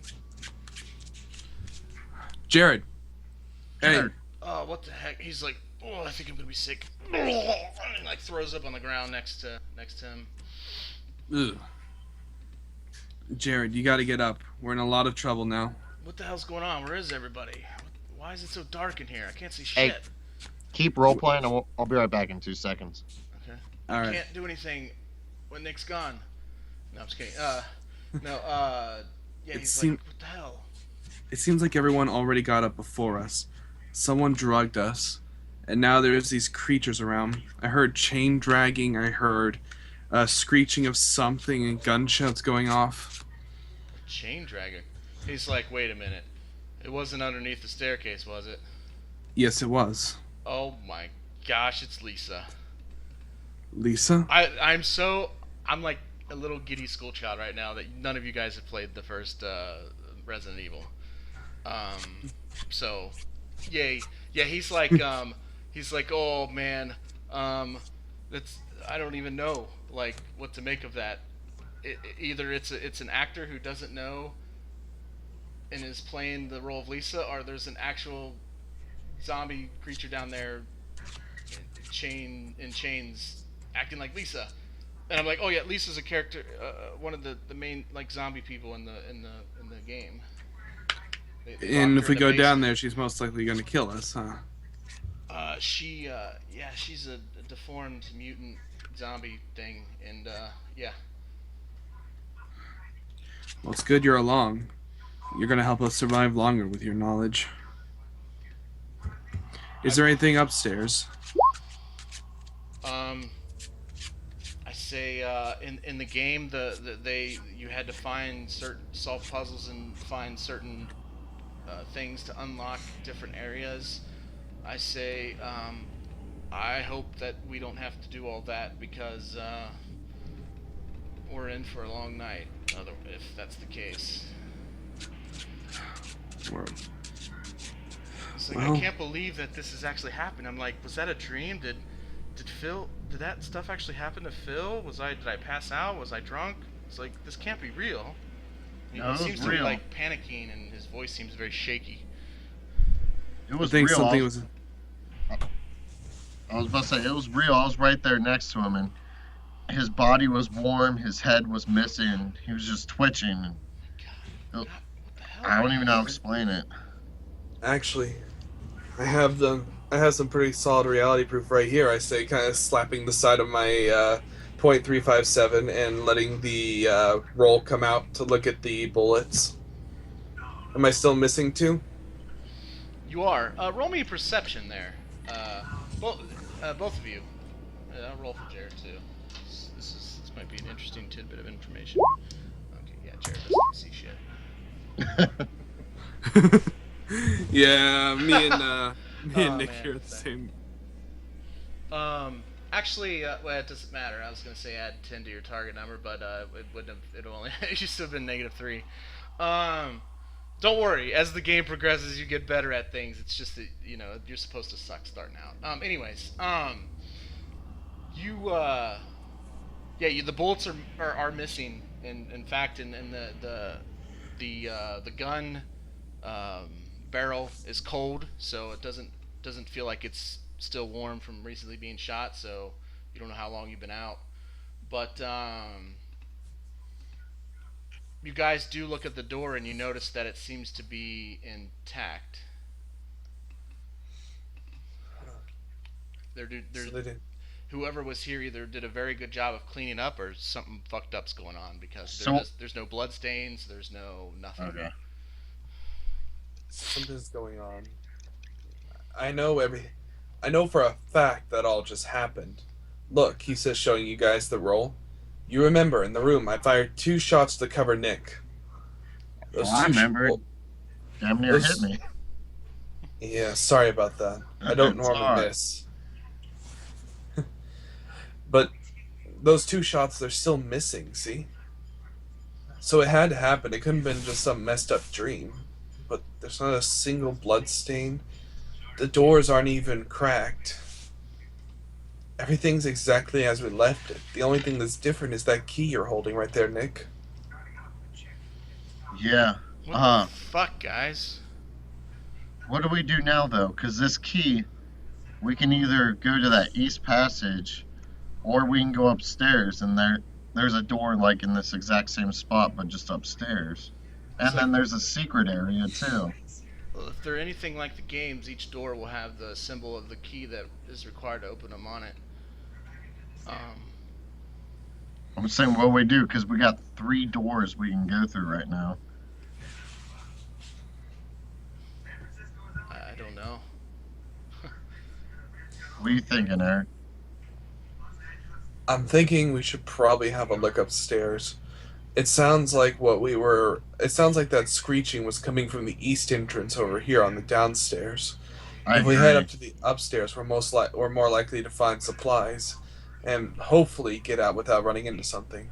Not to mention, if something that slow did shamble in, it would have to have come in through the lower level. There's no way it could have climbed to the upper levels. Alright, that sounds like a solid plan. And I'll start making my way towards the stairs. And I'm gonna follow behind him. Okay, are you guys taking a stealthy approach here?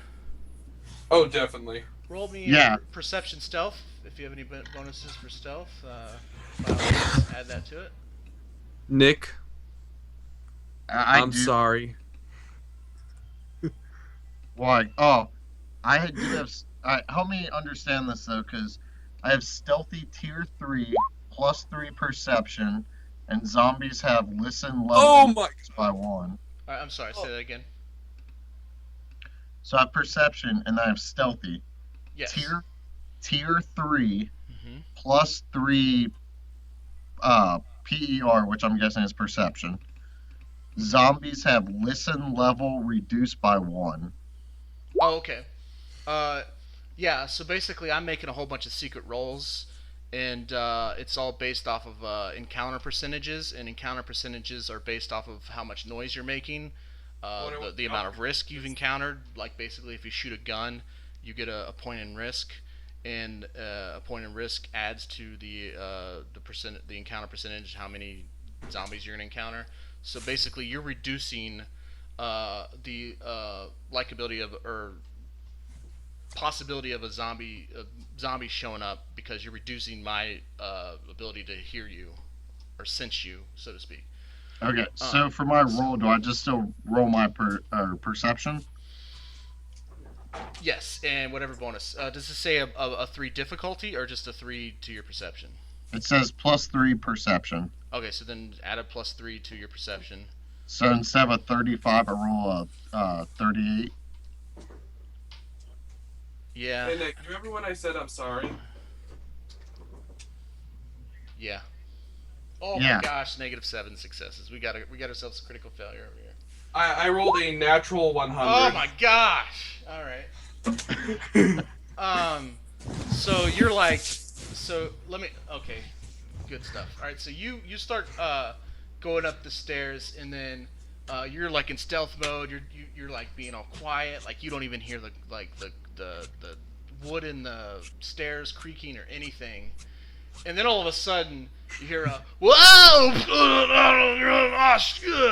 as you trip over something on the stairs that you did not see, Eric, and it is actually for whatever reason you didn't see this. Well, of course it was dark. Halfway up the stairs, there's actually a dead body on the stairs, and it starts coming to life, and it grapples your leg. No.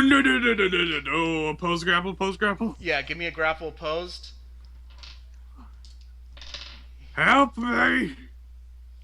I mean, I'm right here with him. Can I assist?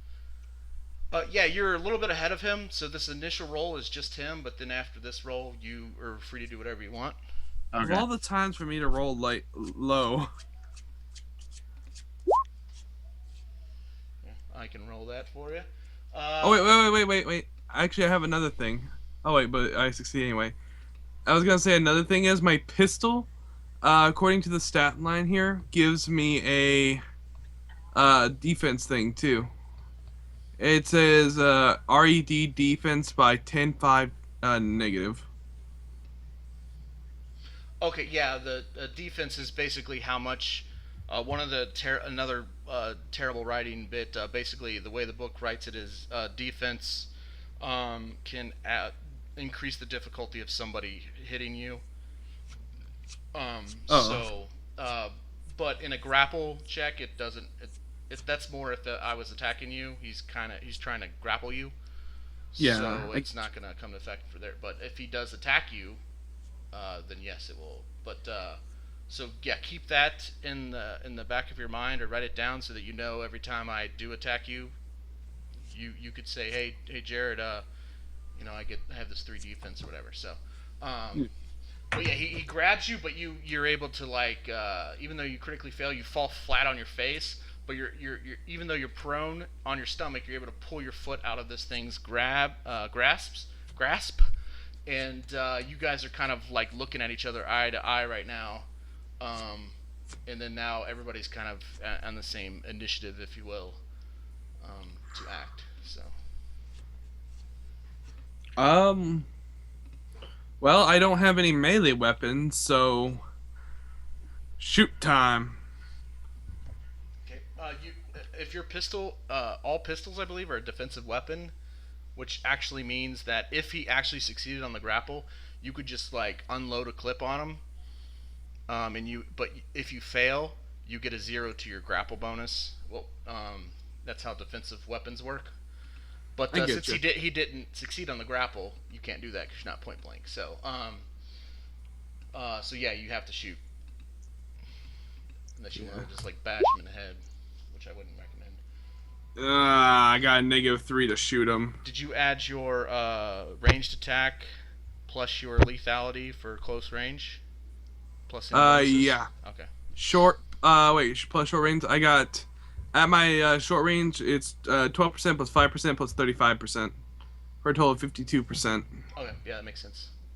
It's actually pretty solid. Okay. You I do have an completely use FC them. of 2 though, so I could try again. Yeah, you can. Just a minus 5 to the target number. Oh, unless you have the ability. Well, you know. So, Yeah. um, I don't think I do. Let's see. I think it's the gunslinger that. Yeah. Nice. Nice. You just blow this thing's brains out as it goes limp. As I back away quickly, breathing heavily, like, that was way too close. Nick, give me a perception. Only Nick. Oh, yeah, actually, Jared can make it too. -4. Yeah, damn it, Jared. Okay, never mind. Moving on. I quickly flip open the roll, looking at it as they sigh. I got 2 bullets left. We need to find some ammo quick. I want to run over to Eric and be like, "You're all right, man? What happened?" One of the bodies on the staircase. I fell over and it started coming back to life. Oh It my almost- god. It had me for a second, and I got away from it and shot it, though. Well, thank God you're all right. Man. You I did wanna not look- see that body when you were sneaking up the stairs, by the way. I was too damn sneaky. Yeah. It didn't see me. There you go. I want to look at the body. Is this one of the people we saw earlier? No, this looks like a decaying body, like any zombie movie you've ever seen. Like It's Okay. almost like an episode of The Walking Dead. So I kind of take a deep breath and say, we have to move. We just made a lot of sound, and I'm running low on ammo. Yeah. Just give me 2 seconds, and I want to rifle through the zombie's pockets and see if it has anything useful. I'm sorry, I was reading a text my wife sent me. Say that again. I wanted to rifle through the zombie's pockets extremely quickly and see if there's just anything useful. Yeah, there is a pack of gum. It looks very, very old. It is open and one piece is pulled out. Okay. Like, like that extra gum packs where they have like 30 pieces of the stick gum. Yeah. One of the pieces is pulled out. And there is a knife, and there is dried up blood on the knife. It looks very old and dried up. And there's also a note. And on the note, I'll just go ahead and tell you what it says. Because- It's in cursive handwriting. It looks like this man wrote the note. If you want to read it. I would like to read it. Okay. I'll read it out loud as well. Okay. It says, dear Betsy, I don't know where I am or how I got here, but it's dark, it's damp, and the only thing I can feel is the moisture and the drips landing on my body, as no matter where I go, I cannot avoid it. I hear voices above me. I do not know where they come from or who they come from. Nobody answers my screams. I've been here for 3 days. I'm starving. My only prayer is that this letter will find you so that I can tell you how I truly feel and all of my regrets. I wish I could have spent more time with you. I'm sorry that I could not be the man that I wanted to be. Is there an address on this letter? No. It says, with all my love. It looks like he was getting ready to finish love, and it like the writing scribbles off, and you see like there's several drops of red dots on the paper as if it was like blood. So there's no address to mail it to Betsy? No, you look on the back of the paper, and there's a whole bunch of like shaky handwriting on it, and it looks like, and it says hungry, and hungry spelled wrong. Eat, need flesh, and flesh is like there's like 6 H's at the end of flesh, and it's just like this very shaky. It's almost like he grabbed the pen with his full fist and was writing it. It's like terrible handwriting. I want to crumble it up and toss it aside and be like, sucks to be you. I have no emotion about this. And then I want to toss Eric the knife and be like, Eric, hey, maybe you can serve some bullets next time. I don't think we want to be too loud right now. I nod my head, catching the knife. I agree with you fully. as I look it over. This is more my style anyway. Actually, Nick, give me a empathy roll. If you roll under, if you succeed, you feel empathetic. If you fail, you don't feel as empathetic. Is essentially how an empathy roll works. So By the way, Nice. empathy is my lowest stat, so yeah, which Jared knows why that's ironic. yeah, it is. So I not, have not negative like you at all. 30. Okay, so you role played it perfectly. Whatever sucks for him, you feel no empathy for this man in his situation. Wow, that was my empathy roll. You actually, I don't know, like you. That's like a sucky situation. You actually immediately you're drawn to this and you feel empathetic for this guy because it could.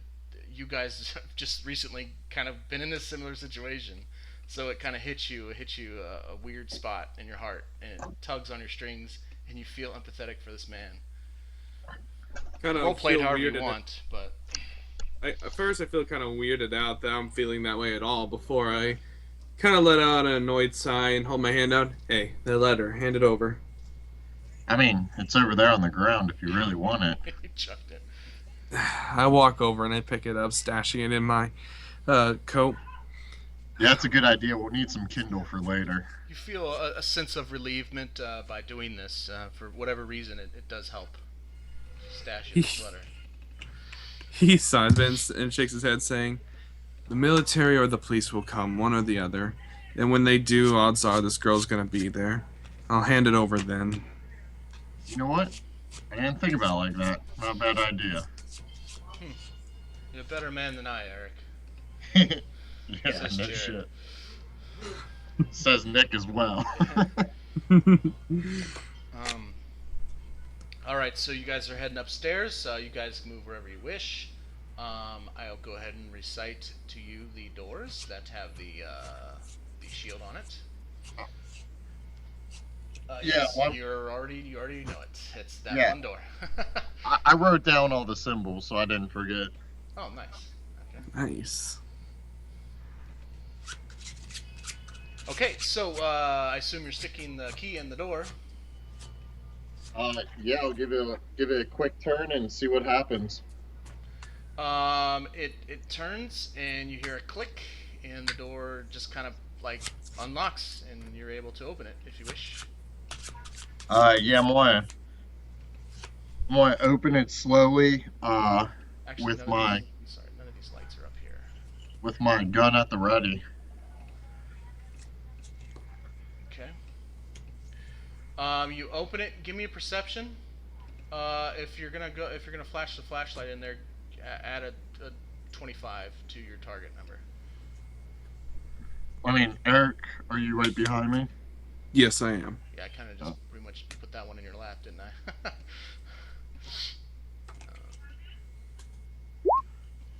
What? It might help if I actually give you the flashlight. I mean, it really didn't. I'll tell you that much right now. You rolled a 7. Here's your flashlight.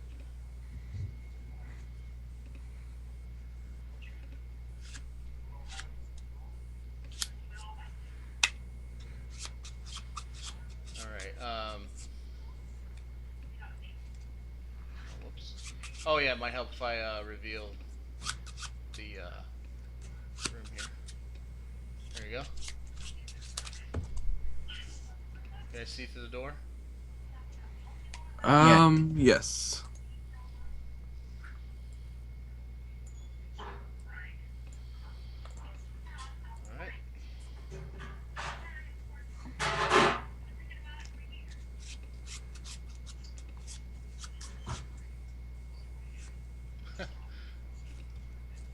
Yeah, these small corridors are a little kind of a bitch.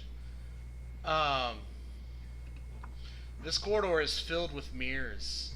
An unnecessary amount of mirrors. As you walk, you see the mirrors. You just see your reflection in all of these mirrors, and it's very creepy. At the end of the tunnel, you see, or of the corridor, you see two of the like the old full plate armor that knights used to wear. Oh yeah, suit of armor. Yeah, suit of armor statues at the end, and one is holding a halberd, and the other one is holding a sword, and they are pointed diagonally, like facing the center of the corridor there. And there is a door on your right. Well, it's an archway actually. You can walk through. I'm like, can you click on the map where these suits of armor? Yeah, let me finish revealing some things here. Okay. Right here. Come on. Yeah. Oh, it helps if I do that. Alright. Right here. And Okay. right here. And they're pointing to, like, they're both facing, like, this point in the center, I guess. Gotcha. I'm going to make my way up right before them, slowly kind of scanning to my right as I do so. Okay. Give me a perception. Nope. Should I roll one too, since I'm kind of walking along with him? Oh, sorry. Add 15 to those target numbers on the perceptions, since you have the flashlight. Or 25.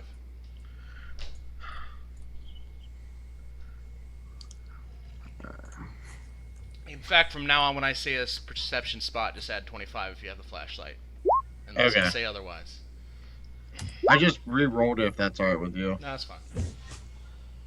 Alright, so 4 and 2, so I'm going to give you a combined total of critical success.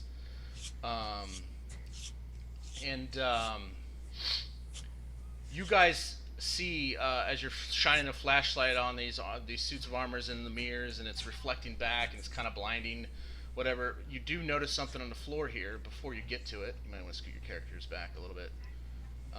Okay. You notice that the carpet here is soaked in a big puddle of what looks like blood. It's red carpet, and there's like a dark patch of a dark red stain. I had a sad attempt at humor. I'm going to be like, you think Skier just pissed all over this?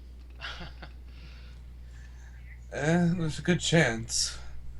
Though, if that's not the case, it actually worries me a bit. It means that my logic wasn't exactly so foolproof, and there's something else up here.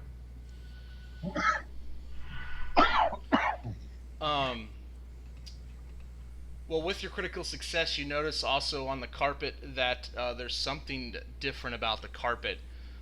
It seems to be something underneath of the carpet seems to be like jutting out, as if to lift the carpet up a little bit. So it's like a rug then. It's actually part of the carpet for the corridor, but just like for some reason where this puddle of blood is, the carpet is sticking out of the ground a little bit. Hang on. I flip out my knife, and I'm gonna cut the carpet around it. Yeah, you do so, and you see that the ground underneath, where this entire square here, right here, that outline is like the ground underneath is a little bit higher, maybe an inch higher than the rest of the ground around it, as if it's like a pressure plate. Don't step on that.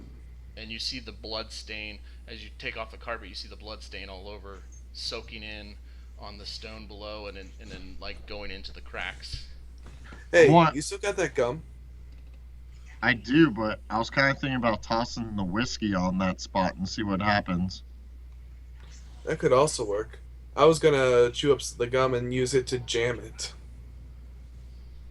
Can we walk over this pressure plate that we think? I mean, it's in the corridor. You can walk on it if you want. Yeah. No, not on it. Like go step around it. over it. It would be yeah. You could probably like fit.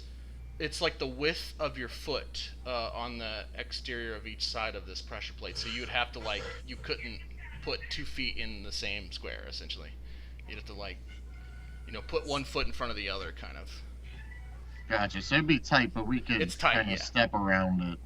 You could. All right, let's do that then. Yeah, because obviously I don't know what this is, and it looks like a goddamn bloody mess right here. Yeah, it looks like something's happened here. That's a good call, Eric. Though I almost didn't see that. Pretty sure you just saved my life. You hear Jared mutter to himself, "Oh my gosh, I'm glad I'm in the back." Let the pawns go first. Well, you kind of need to be in back. You're the guy who knows this place in and out like at the back of your hand. Yeah, sure. Keep the guy who knows the video game. I never thought that my knowledge of a video game would ever help me in any real life scenario. But you guys walk through, and then this is like an open archway into this next room. In this room, there is a pool table, and there are like tons of chairs surrounding it. There's a radio sitting on a stand here. The radio. How old are your guys' characters? My character is my age, 30, 30? roughly. I'm actually only about 18. Okay. This looks like a radio you've seen in like the movies, like a movie that you would have watched that took place in like the 50s or something. Doesn't look like any radio you've ever seen. There's like two knobs and then the like big screen that you saw on all the old timey radios. Like obnoxious yellow light behind it. Yeah. Gotcha. Before we proceed into the room, I want to check the knight and see if I can take the sword out of its hand. It does look like you could potentially take it out. Yes. Okay. Well, I would like to do so I can have a motherfucking sword in the zombie apocalypse. The blade actually looks very, very sharp. Like it, and actually, upon closer inspection, looks like there is some blood stain on it. Yeah, I was about to say, does it look like there's some blood on it? By the way, Nick, did you hear what Jared said earlier? What's that? He apparently knows what those chain dragging was downstairs. Oh God, what was it? Lisa. The chick at the table? I don't know if that was the same her, but apparently in the game there's a girl named Lisa who's a mutant. No. And drags. Yeah, Jared will interrupt and he'll say, "No, in the game, Lisa's a small child. She's probably no older than like 12 or 14. Oh or God. At least she was. That's how old she was when she quote unquote turned." And he does like the quotation marks in the air. But she does want to brutally kill us, right? Well, according to the video game, I'm not saying that this is anything like the video game, but the virus takes hold of their brain, implants the virus in their brain, and they have no control. All they want to do is eat, and so she would just eat us as if it was an instinct. She would try. So this Lisa chick is some sort of like zombie mutant thing? Yes, zombie, very highly mutated zombie, an early type of the virus. They experimented with different types of the virus, and she was one of the earlier types, which led to the more horrid mutations. Well, I guess it's a good thing we didn't go down that way first. Yes. Oh, So yeah. she's either an actress who's doing a really good job and doesn't realize what's going on, or this shit's really happening like it did in the game, which terrifies me if it is. Come on, Jared. I think we're past some role-playing actors at this point. Yeah, I guess I'm just trying to convince myself that it's not anything like the game, because it's like, you guys haven't played the game. It's terrifying. Yeah. On the bright side, did you beat the game? Yes, I did. Then you can tell us where all the zombies are going to jump out at us. But I beat the game as Chris Redfield or Jill Valentine, not as Jared. Well then, new save file. Let's do this. I don't know how you guys are going about this so cool and calmly. I'm freaking out here. You can see he's visibly shaking. I'm used to getting into things alive. Trust me, I'm scared too. But I know that freaking out is just going to get us killed. Exactly. True. So you're gonna try and rip this sword out of this knight's hands? Well, I mean, you said it wasn't like welded in there or anything, No, so it, yeah. it looks like actual like gloves around a sword. Like you could actually pull it out. I'm I mean, gonna train my gun on the armor itself while he does so and cover him. yeah, I want to tell them to kind of step back a little bit, and what I want to do is kind of step between the two knights, and then try to take the sword out of its hand because I feel like they lunge forward. So Okay. if they lunge forward, I want to stand between the two of them, so I don't get hit if that does happen. Okay. Give me a perception and add 20 to it because you're Okay. prepared and you're trying to do this. Damn it! What'd you roll? Not on that. -1. Okay. You attempt to, you're like, you position yourself and you're like, okay, I got this, and then you go to pull it, and then the halberd that's being held by the other knight unlatches and almost like hits you. It like cuts a big chunk out of your shirt and like Oh. it scrapes across your skin and like basically shaves off any hair you had on your like back of your shoulder. And almost gets you, but it lands right next to you, and yeah, close. It was a close call, but you're able to get the sword out. Oh my god. Oh, I want jeez. I want to say, let's get out here. These things have a mind of their own. And kind I of step agree with you. forward through this door here. Okay, so As follow. all right, so you go through the store. As I said, you see a pool table. Everything is covered in cobwebs. It's like this place hasn't been touched for years. And sorry, let me get it here. Okay, and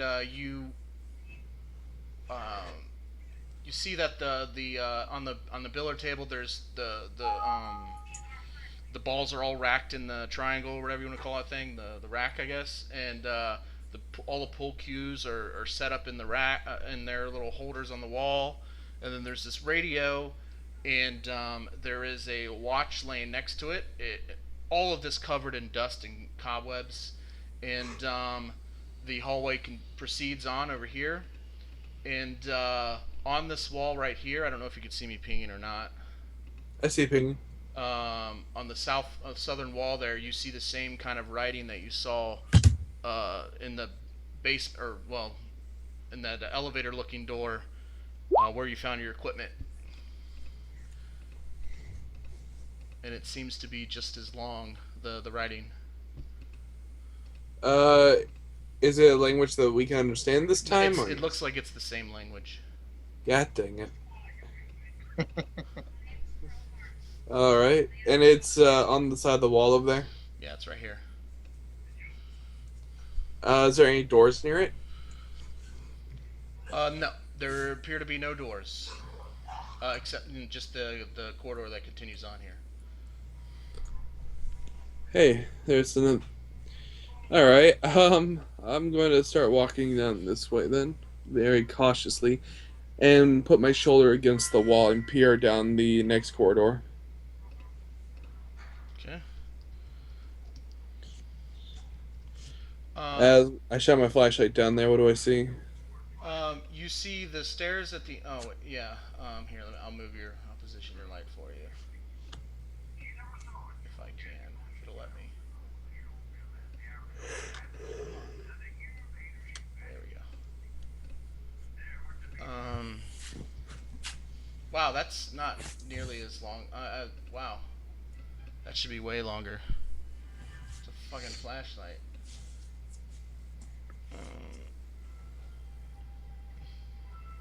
Yeah, the flashlight's light wasn't that bright.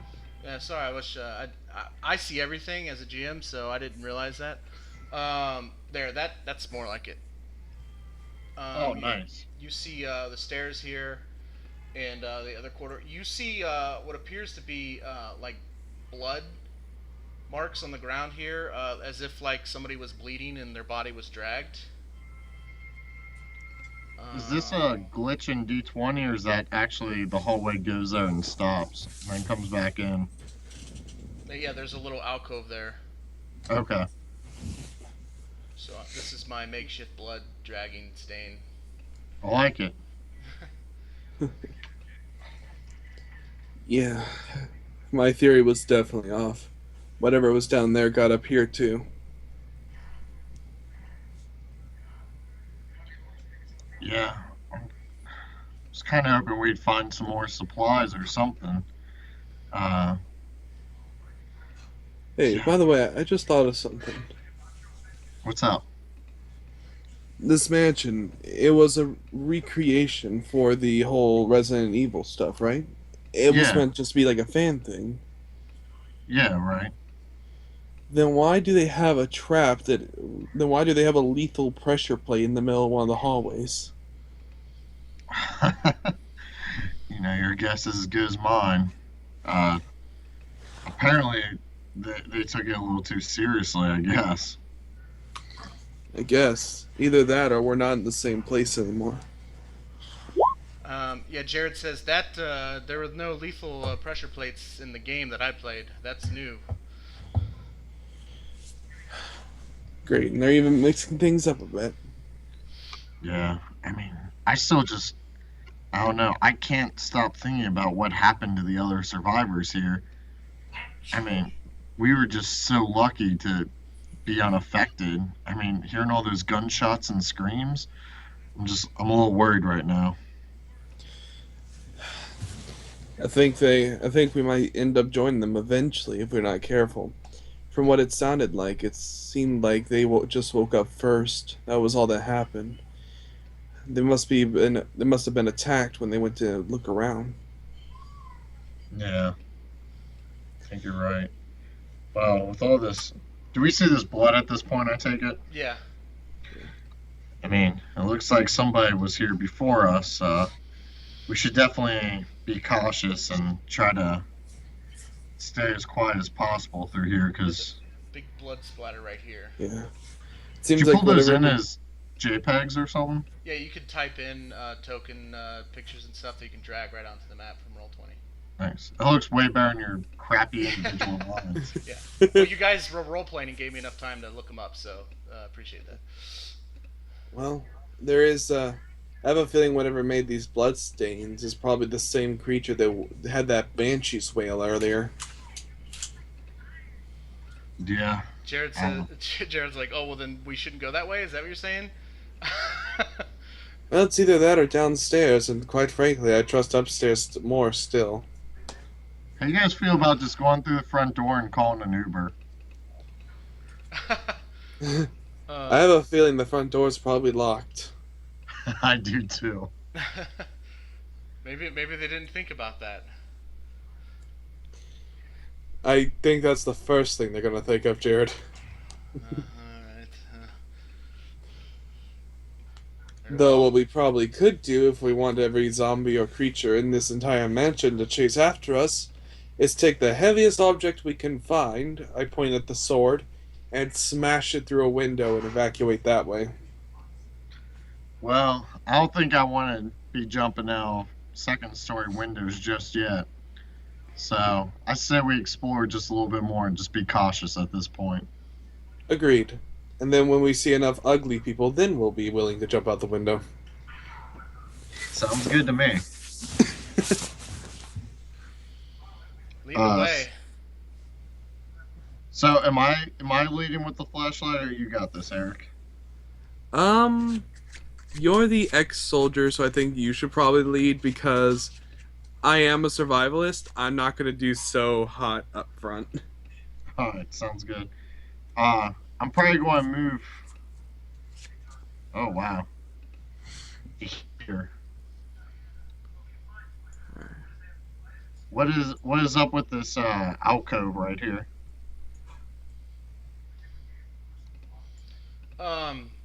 You see a coffee table here, and a coffee table here, and in the center you see another statue, knight's armor, and it is holding a sword in each hand, two like long swords. I'm And, going. It's like got this symbol marked on its on the chest of the armor. Again, looks like somebody dipped their finger in blood and wrote this, painted this emblem on it. Uh-huh. I might have to go back to my, yeah. Let me go back to my previous page. I might have the symbol. Since neither one of us picked the language, can you at least tell us what the language was? It's Latin. Oh, of course, everybody speaks Latin. Yeah, I didn't think you guys would pick it. It would have made my job a lot harder if you did. I have a feeling there's like a book somewhere in the library that deciphers it. But we have to. It's probably another whole nother puzzle to get that book. Yeah, there's a lot, a lot. So with this statue here, can I take a very careful perception check on the area nearby and look for any pressure plates or traps?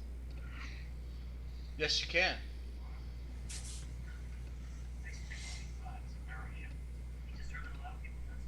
Uh, do I get a bonus for specifically looking with a flashlight? Yeah, plus 25 for you. This is what the symbol looks like that he carved, or not carved, but he like painted a makeshift. It looks kind of like that. The I don't know if you can see it very well, but the sun, the face on the sun, looks very disturbing. Well, I got 0 successes. Okay. You do not see any indication of any like trap or whatever. Could I attempt to since I'm the survivalist? Sure. Yeah. Let's see. One success. You notice that there seems to be like at the base of the statue, it looks like tracks, almost like indentions into the floor, as if like this statue could be pushed along these tracks, kind of like a rail cart on rail tracks, but these are indented into the floor. And it almost looks like the statue could push back, but there's a wall behind it, so. But these indentions go underneath the wall. Hey, Does that make Nick, sense? look at this. I shoulder up against the statue and try to push it along the tracks. Whoa, be careful. These things killed some people earlier. Here's my makeshift tracks. It pushes, it moves, and then it hits up against the wall, and then stops and shakes. Does it go right or left, by the way? Back behind, so like you're pushing in front of it, and its back hits the wall behind it. Gotcha. Is there any way to pull it away from it? Do the tracks lead away as well? Yeah, you can pull it towards you, and the tracks will end right where it was. The tracks do look like they go underneath the wall, though. I think this is a fake wall, I see. Yeah, I kind of see what you mean looking at it again. I didn't notice this at first, but... Jared's like, now see, that's something you would see in the game. How do you solve this puzzle, Jared? Well, there's good news and bad news. Oh god, I hate when he says that. I have to, holy crap, I can't move my guy. Stuck in the blood. Alright, he says, well, in the game, when there is a puzzle similar to this, but basically what you do is there's a key, you grab it, and then the spiked wall comes towards you, and you have to replace the key with a duplicate fake key in the slot to disarm the trap. Otherwise, you get squished. Does the key have a shield on it? Because that's the only key we got right now. No, the key is like right out in the open, but when you grab the key, it sets off the trap, sending the spiked wall towards you, or in this case, maybe the knight. And it will continue to pursue you unless either you put the key back or you put in the replica key that's carved out to look just like it, but isn't the actual key, and then it disarms the trap, and you can keep the actual key. If that makes sense. I look around for a key. Yeah, me too. You do not see anything in the vicinity, but you do see that the corridor continues on this way. Oh, Pushing the statue back, does it just move back like one block here? Or does it move further? It moves like a couple of inches before it hits the wall. Oh, okay. Okay, gotcha. Uh, So yeah, I we should don't be know. really careful. We don't have a fake key right now, so if we see a key just laying out in the open, we should be hesitant to pick it up. Yeah, I mean, I should have been more cautious earlier when I picked this one up. Well, that was just laying in a pile of random stuff. So Yeah. Well, I say we forge on and see what's up ahead. Agreed.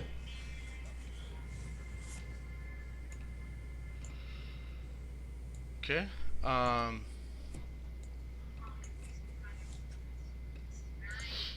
okay. You go up this corridor right here. I'm gonna move Jared in front of you, even though he's behind you, just so everybody's watching can see.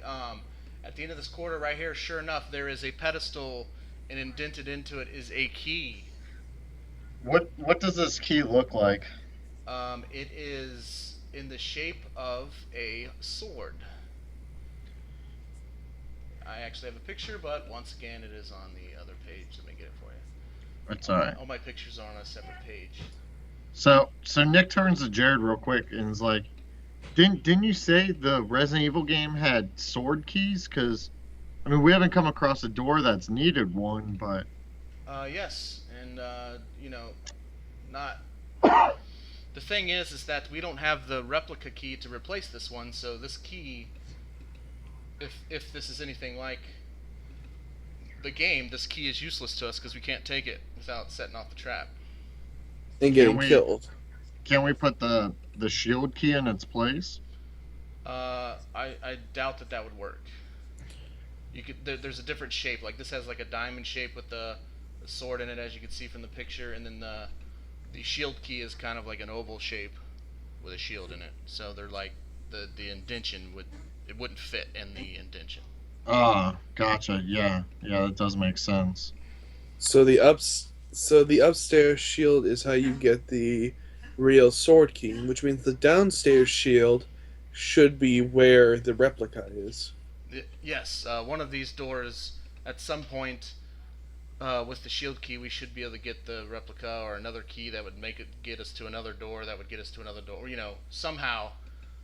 Um, but that is again, if they made this like the game, which I'm assuming they are. It is a exact replica. At the moment, it's the only thing we got to go off of. Yeah. Is the By the way, key? you do see a track. I'm just gonna draw it along here. I'm just gonna draw it. It goes like this and into this wall here, like this. Was this track there, Jared? Yes, this track indicates that something will probably come out of the wall behind us right here. Uh, so that was the hint that we don't get squished. Yeah, I don't know.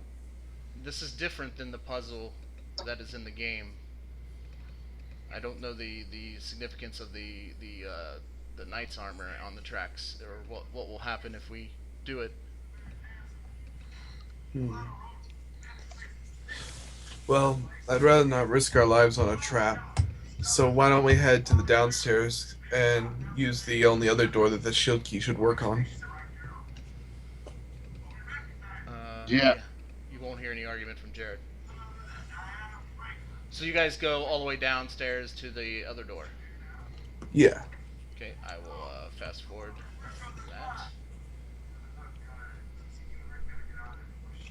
Okay.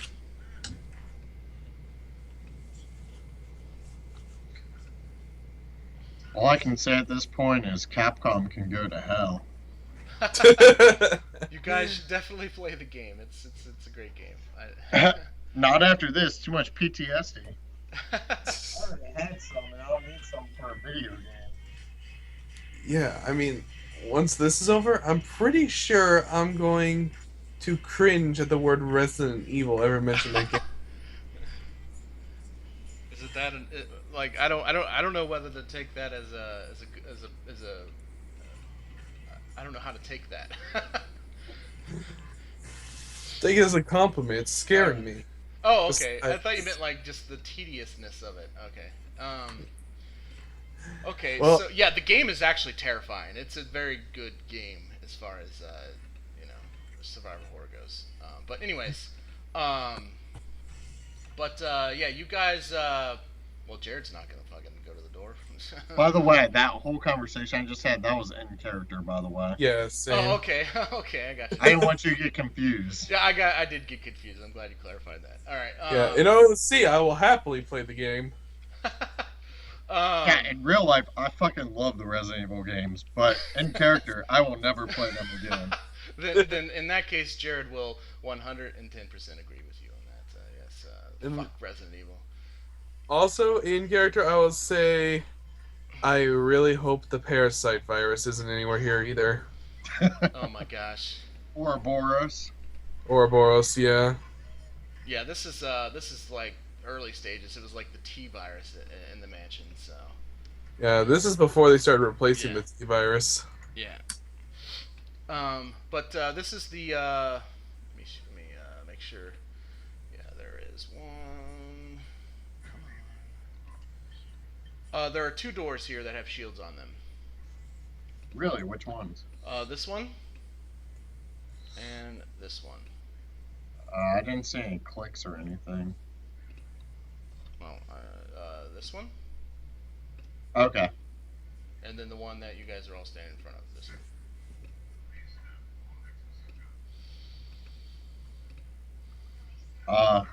I mean, Eric, you probably got the best instincts out of us all. You've now seen my ass probably twice now. Which way do you think we should go? This one's honestly a bit of a coin toss. But I would say, You know, I wish I had dice right now so I could just roll it and it would change. It would tell me my fate. I think we should try this door here. Because it's up against a flat wall, so we could brace it if something was behind it. Okay. Sounds good to me. And Before you guys choose, do you mind if we take like a 5-minute break so I can pee and refill my pop? I do mind. Oh. I'll hold it. Go. Go ahead. Yeah. So as you guys feel free to continue to roleplay or whatever, but yeah, I'll be right back. Oh man, I'm loving this. Yeah, me too. So you pay for Roll20, or you can pay for Roll20, right? Yeah, you can. You don't have to. It's Now, is that- more like you donate money to them, and in return they'll give you like extra features, and they'll give you like more. They give you extra features and more like safe to save stuff. Now, is that like a reoccurring cost, like a subscription, or is that Yeah, a it's like a one-time subscription. payment? It's a subscription because you're paying for cloud storage basically. Okay. I'd be much. I don't know. Maybe it's just me, but I'm more apt to pay like a really high one-time payment versus a subscription that I may not like reach the same amount of payment as if I did one time. Yeah, I get what You know you what I mean? mean. Like, I'd be more likely to pay like $50 up front versus $10 for a year, and I probably wouldn't ever reach 5 years. Yeah, I understand what you mean. For me personally, I pay the subscription because I have over 4,411 hours on this. Yeah, that's quite a bit. Yeah, I play a lot of games with friends. Yeah, well, I mean, because I do know about Roll20 a little bit, even though I've never actually used it. And the fact that you can just kind of log in here, like I have an itch to play some role playing games and just jump into a pickup game is fucking awesome. Oh yeah, and if you want to find like a long-term group, and you have like a specific time or date that you're free, you can literally just go to games and find a group. There you go. Yeah. Yeah, I Just, definitely got to give props to the creators of this system. Oh yeah. Roll20 I think is currently one of the most used websites when it comes down to RPG games. Yeah, well, I mean, what are your other options? Like some forums? Yeah. Not a lot of, not a ton of options. Yeah, I mean, I'm not saying like, they're the best of the worst because they definitely do a great job and have great stuff, but I'm saying like they're like way above everybody else. Oh yeah. Like would you like to see the room I'm using for one of my games right now that I use a lot of Roll20 mechanics in? Yeah, yeah, sure. Got some time, kid. You just want to send it over Skype? Yeah.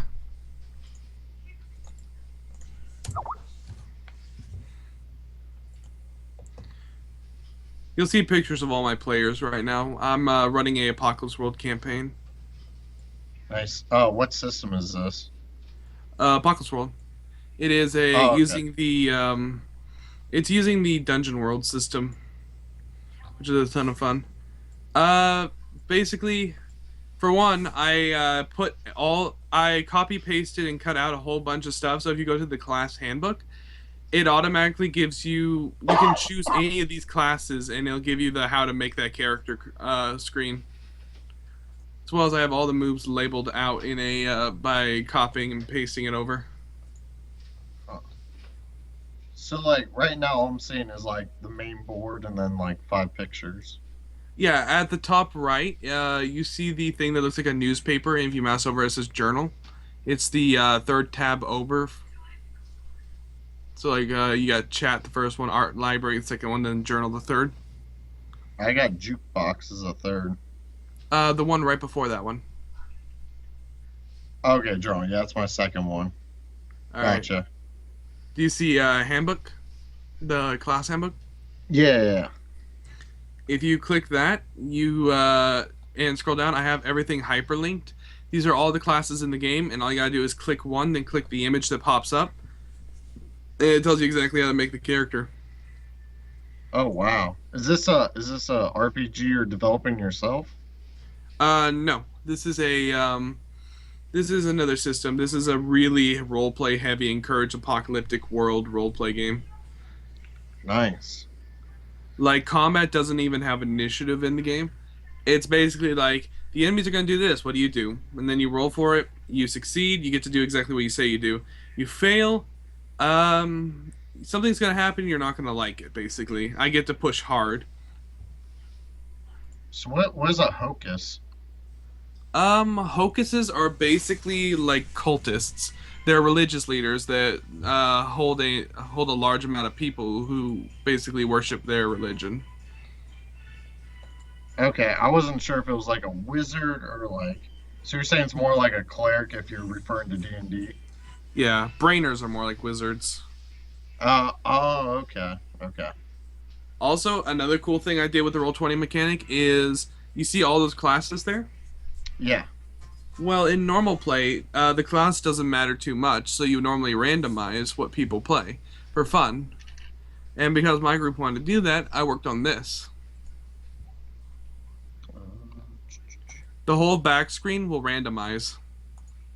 What'd you just do? I heard a noise, but I'm not seeing. Let me Oh, see. you changed the background? Yep. So, for instance, I rolled Hard Holder, and then I could do it again. I rolled the Battle Babe. All right. Hey, give me a sec. I got too much crap on my screen. All right. All right. Okay, so that's the Battle Babe picture then. Yeah. And I can just roll it again, and basically every time I roll it, I'll get a random class in the game. And then if I ever, and then I can always just Okay, do this. so And you switch it back. do the random roller, and you're like, "Hey, blah blah blah, you're this character." Then. Yeah, I ask ahead of time, do you guys want to choose or do you want to go with this? They wanted a random, so I say, okay. Well, if I want a random, I just hit random side and boom. Well, the Battle Bay popped up again. Oh, nice. Or the chopper. Everything has a weight of 1, which means everything equally should show up. The only thing that doesn't have a weight is the backboard because you don't need the backboard when you're rolling. Right, right. Yeah, that's pretty cool looking. And like the way I set everything up was so that everything would be self-sufficient. I have a bunch of notes for myself, threat moves, NPCs, MC moves, and notes. for myself whenever I'm during play, so I don't have to look it up in the book. I basically set up so that I essentially scanned and posted, or I didn't scan, but I got all the information from a PDF. I copied the images over into Paint and then saved them and had them uploaded into this so that if anything pops up, I shouldn't have to open the book. It should just be right there for me in one of the tabs. Huh, that's awesome. And that's one really good thing about Roll20 and its way of setting up campaigns. So in your game here, do you use feet? Like instead of like squares, you just use regular feet? Nope. Actually, I don't use any.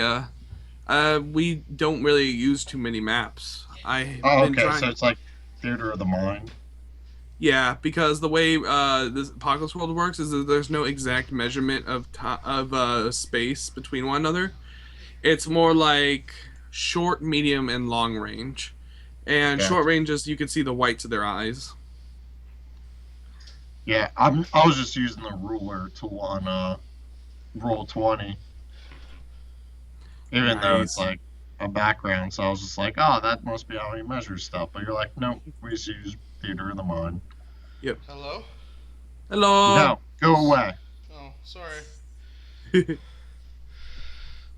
I was showing him some cool stuff with Roll20 while we were waiting. Oh, okay. I Cool. showed him my Apocalypse World game that I'm running with Dimmy and everyone. Oh, okay.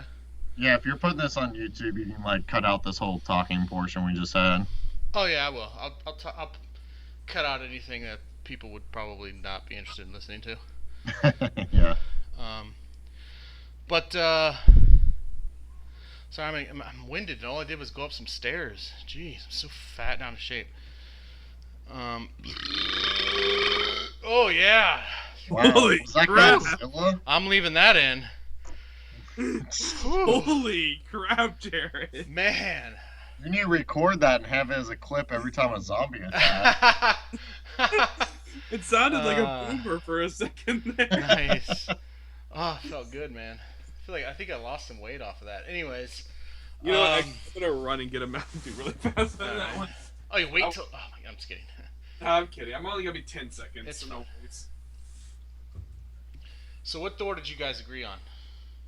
This bottom right one. Okay. What was the other door symbols in here, by the way? Because you said this was a shield as well. Yeah. Let's So- see here. What was this right here? The one to the north of you, this one right here, is a heart. And that's it, I believe. I don't see any other doors. Besides the front Yeah. door. Good. Yeah, I take it the front door probably doesn't have a symbol. It does, actually. It has a club. Oh. Interesting.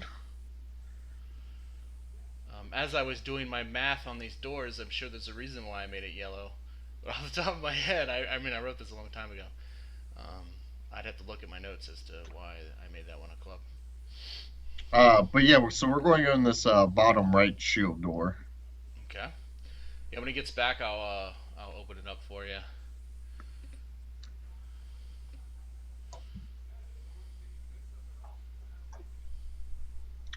Well, if he's taking a break, I might as well take a quick break as well. We'll Oh, go yeah, back I thought everybody was taking a break. Yeah, sure. Yeah.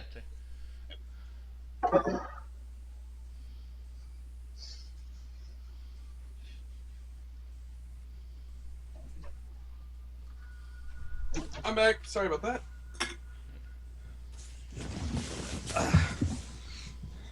Well, now Travis is taking a break. Oh, jeez. Our timing was horrible. I'm sorry. That's alright. But Jared, I'm loving this so far. I hope so, man. By the way, did the light shorten again? Well, it's two different tokens. So, yeah, I need to. Thanks for saying something. I need to fix this token.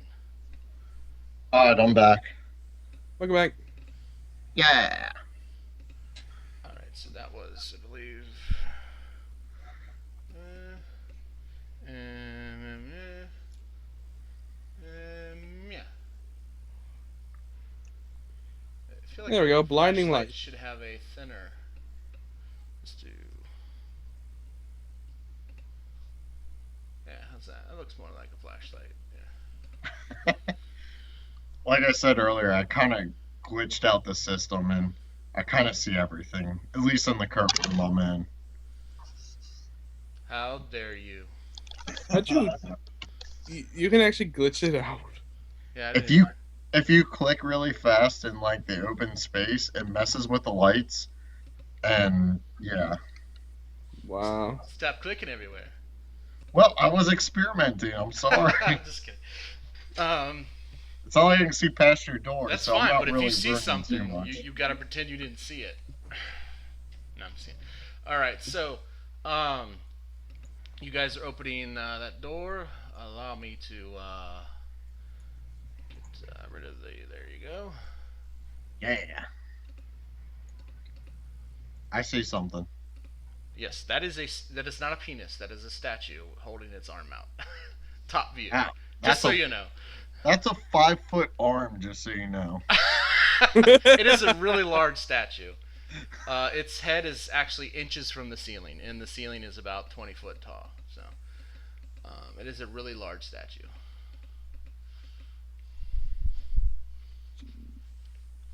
Wait a minute. Is there anything in its hand? Give Wow. me perception. Yeah, I was just about to ask the same It's exact really thing. high off the ground, so. Yeah. I don't know if we'd be able to see it. I got a 0, which is technically a success. That is a success. I got -2. At least I'm not critically failing like a natural 100 like before. I didn't even put in the flashlight bonus either. Alright, well, you should. Definitely should. Yeah, I kind of forgot. Okay, you actually do see with your success. I'm gonna show it to both of you, but you kind of Ooh. see that dangling from it. It's very small in comparison to, and it's kind of wrapped in the hand of the statue. So it's kind of overwhelmed by the statue's hand, but you do see that little. It looks like a little necklace almost, just like the picture. Umbrella. Yeah. Yeah, it looks just as damaged and stuff too. Not gonna lie, I kind of want that in real life. Yeah, it looks pretty badass. It's pretty cool looking. Yeah. But I kind of look over and say, well, looks like Umbrella Corp really does exist. I mean, That's just fucked up, guys. no, that has to be a prank. Like, I'll accept zombies, but the fact that somebody made an Umbrella Corp and nobody called them out on it, Well, that can't be real. in the mansion, Umbrella was kind of a. It wasn't a real thing. It was. This was. Jared starts going in a little bit of the history. He says, "Well, let me give you a little bit of the history here." He says, "This is Spencer's mansion. Spencer was a man who he dreamed of eternal life. Essentially, he wanted to create a substance that would make him live forever. Hence, why this T virus was created. Anyways, after the mansion incident, it passed on to Umbrella." But I'm starting to think that the video game was just kind of a muse or a cover up for a real thing, which sounds like the worst conspiracy I've ever heard. Because why would you do that? And he's like going on a rant, and he's like, "There's no way that Umbrella could possibly exist because there's no company that claims to have." And I don't, he's just kind of going back and forth. But when in Resident Evil 1, when the mansion happened, Umbrella was not a technically a thing yet. It was still in the, so at least as far as I know. Oh. I see. Well, I'm going to approach this statue slowly. I take that back. Umbrella is the company that helped Spencer develop this. So, but I don't think it was the Umbrella that you know from your Resident Evil 4. Anyways, so yeah, but he's like, in the game, there was a similar statue like this, and but it held something else. But when you moved it's like the room seemed bigger in the game. Are you saying if I try to take this, we're all going to die? No, not well. At least if this is going by the game, which it does not seem to be, it would not. So, Are you guys YouTubing it? YouTube No. statue puzzle. No, this is not it. I'll just tell you right now, this is not like the statue puzzle in the game. So, uh, not I'm that it's a going puzzle at all. I'm going to kind of skirt around the statue for the moment and check out this door over here. Give me a perception. Plus 25 for your flashlight. That door does not seem to have any doorknobs, locks, or anything. It clearly looks like a door, but there's no way of opening it. Okay, I got 3 successes. Okay, you see there is a slight pressure plate right here. Right there? Right there. It's almost like it's very, very hard to see, but you shine your flashlight, you see the indentation in the floor. You know that there's some sort of something there. Is there any blood in this room that I can see? No. Interesting. I'm going to point this out to Eric and be like, Oh, I mean, by last the time I way, saw... right here, sorry, not to interrupt, right here there are curtains that are shut. I apologize for not mentioning that. I had it drawn out before, but for some reason they got erased. Here, let me That's redo all right. that right here. Well, Eric, I mean, That's there's a okay. pressure plate right here, and I pointed out to him. And last time we saw a pressure plate, I mean, there's an obvious murder. And now we got this huge statue. I mean, what do you make of all this? This is crazy. Maybe if we knock the statue over onto the pressure plate. To look like the statue would knock over and fall on that pressure plate. I mean, it just looks like a statue on a pedestal. It doesn't appear to be attached to the floor or concreted into the floor or anything. Are there I mean, You rails? could tip it over if you wanted to.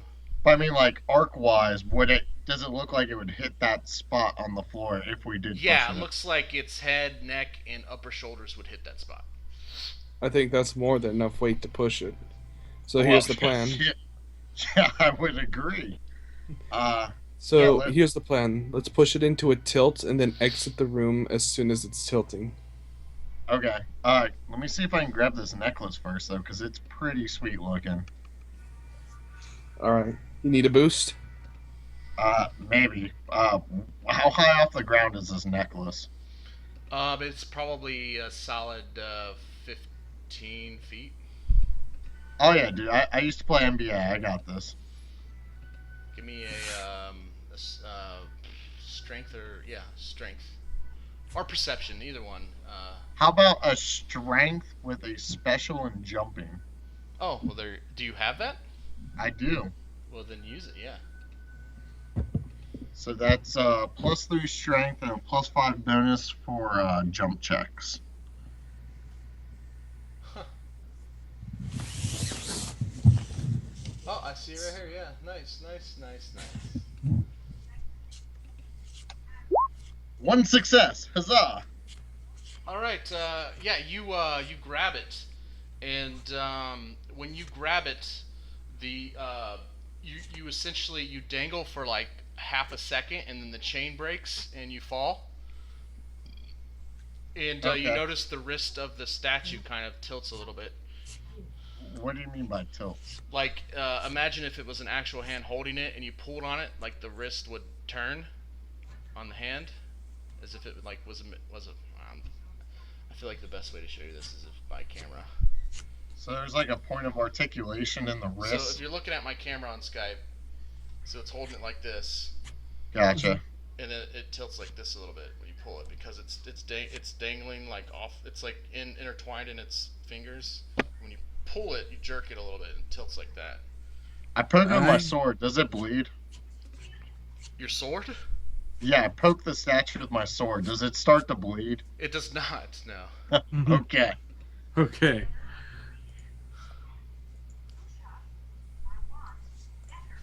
Well, at least I got this cool necklace. I put it around my neck.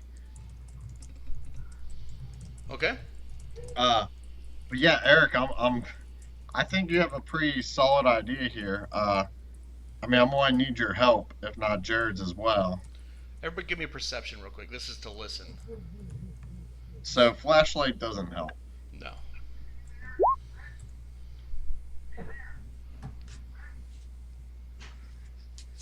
I don't think I succeed. No, that is definitely not a success. Yeah, same here. Okay. Never mind then. Continue on with what you were doing. Oh wait, Jared gets a roll. Nope, he fails. Worse than you guys do. Alright. So let's get this thing into tilt and then get out of the room quickly. Yeah, like as soon as it starts falling back, just run back to the main room. Give me a strength. You guys can combine your strengths. Yeah. Essentially, What's the way I'm going to handle this is both of you give me grapple opposed checks together, and I will have a target number you need to reach with your combined strengths to tip this thing over. What do I put the value in here for the grapple pose? Just whatever your strength is. Well, I had the worst luck. I got my first 2. I got a 93. So what is your total, both of you? So our total is 130. Okay, so you guys... actually, I get to add Jared's in there, too. Okay, with you guys are pushing it, you're like, I can't tip it. Then Jared jumps in there and helps you guys a little bit, gives you the little extra strength you need to tip this thing over. And you tip it over and it just shatters everywhere. And there is a whole bunch of different things that spill out of the insides of this statue. There are like these little coins. They look like they're like very old coinage from like the 1800s. Well, first of all, it hits the plate, and when it hits the plate, you see it sink down, and you hear a click that comes from right around here. But also that makes a lot of noise, and you hear another sound coming from behind the curtain. We should move quickly. That door over there, I heard it unlock. I did too. We probably should have checked behind that curtain first, though. Oh yeah. Come on. We don't have a lot of time to waste, though. We gotta get I here agree. before whatever it is gets here. Let's move. And then try to push this door open. Okay, the door opens. And, I suppose you're waiting on me to reveal. Yeah, and once we're in, I think it goes without saying we're shutting it behind us. Yeah, exactly.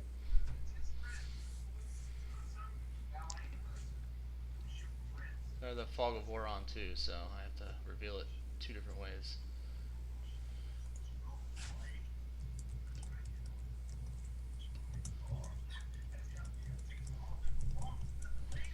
Okay, there you go. Another corridor that is an L-shaped corridor. Woo! Hooray.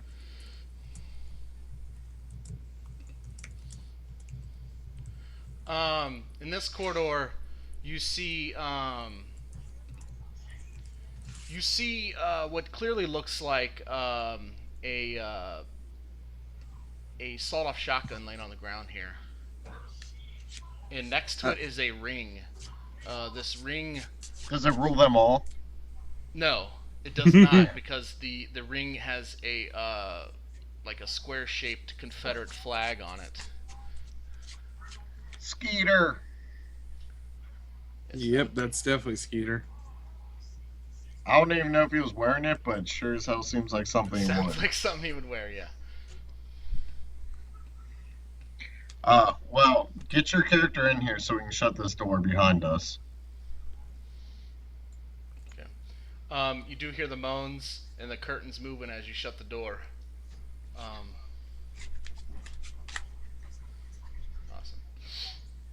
Awesome. Give me perceptions. This is to listen again. All right. I got a 0, which is a success. I got -4, barely shy of a critical failure.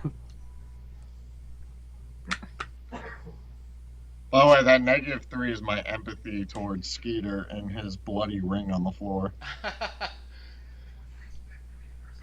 Alright. Yeah, I really don't feel like I'm gonna care about. Oh my god, I care about Skeeter.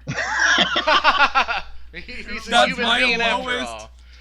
It's my lowest score, and every time I care. Oh man, you're changing. I'm just hardened by war. I just grumble, walk over, pick up the ring, and stash it in my cloak again. So what was it that I heard for this this 0 success I got? You think you heard a voice like shouting, but it's like very distant. Like it almost feels like it's coming from like a distance below you. Was it like a scream or was it like a commanding shout? Like ah! Okay, so it was a scream. You can't make out what they're actually saying, or if you know, it just sounds like It was a scream. incoherent shouting. Not screaming, shouting, like anger almost. Oh, okay. Shut I couldn't understand it. It's probably Skeeter because I don't even know if he speaks English the way he just mumbles so much. You would imagine that it's probably English is just so far away and muffled that you can't understand what that English is. Yeah, but Skeeter talks like they took our jobs. Yeah. So Like, the way he speaks, it's really not even English at this Yeah. point. yes. But I think that's what I heard. Yeah, I think that was him screaming or shouting further on down. And I got a positive on my empathy, so I kind of sigh a bit and say, Oh yeah, Jared really cares. Oh gosh. Jared's I- like, yeah, we gotta help him, man. We can't just leave him down there. What if that was one of us? I'm kind of like still internally debating it before biting my lip and sighing. Fine. I pick up the sawed-off shotgun and I pop open the chamber and see how many are in. It's got the two. It's a double-barreled sawed-off, so it's got the two shells in the chamber. Is there by chance any shells laying nearby? No, So it's only got 2 shots. it's only got the two. Yeah. Damn. Oh, on the downside, it's only got 2 shots. On the bright side, it's got 2 shots. Well, on the bright side, it's still a shotgun. So, we can still find ammo for it. Eventually, hopefully. Well, I don't want to go back through this door, so I say we just keep pressing on and hopefully we find Skeeter on down the road. Agreed. Oh man, this is like a horror movie, guys. I don't like this at all. You're telling me. Yeah, Is there especially the anything in guys this? that- Either way. Is there anything in this hallway of note? Like maybe a statue? This hallway is surprisingly bland. It actually looks almost like the walls are made of stone, as if this was like carved into a mountain. But that doesn't make any sense. Huh. So this So is maybe probably it's made to look like that, almost. Huh. So it's probably not meant to be like visited by guests. It also slopes down at quite a steep slope. Oh, by the way, I forgot to ask, what's the lethality on my knife? It is a 25, 15, or no, 25, 5, nothing. Dash. Alright. Nothing at long range. Are you sure for a knife? Well, if you want to throw it, that's a whole other thing. I'm just fucking with you, Jared. Yeah. All right. It's a really long knife. It's a 60-foot knife. Well, I'm going to make my way down this hallway towards the end where it turns.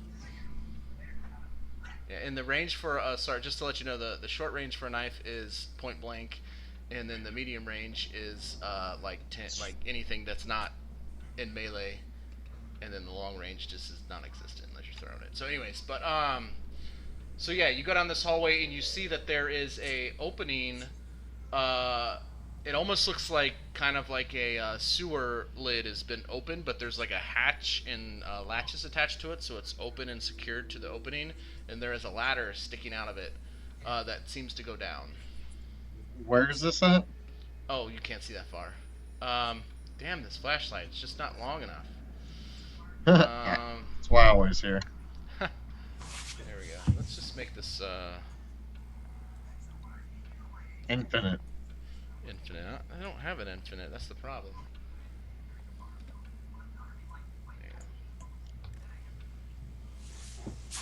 There, now you should Oh. see. I mean, I guess I could walk up further. Oh, sorry, I didn't mean to. I was just making sure that was the flashlight, not you, that I did that to. Okay. Yeah.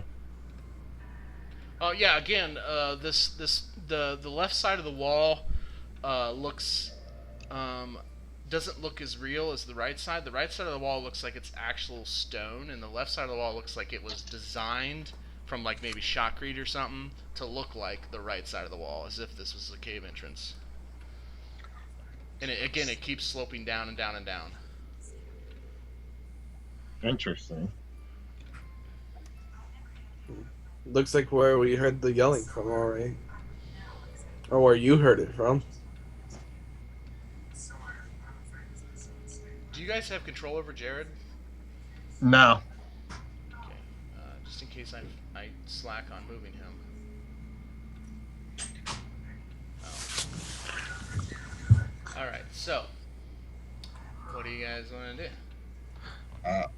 I say we throw Jared up ahead and use him as a meat target. Okay, you no longer have control over Jared. No, I don't care. Jared's there for comic relief, I guess. There, you should have control over him now. But anyways,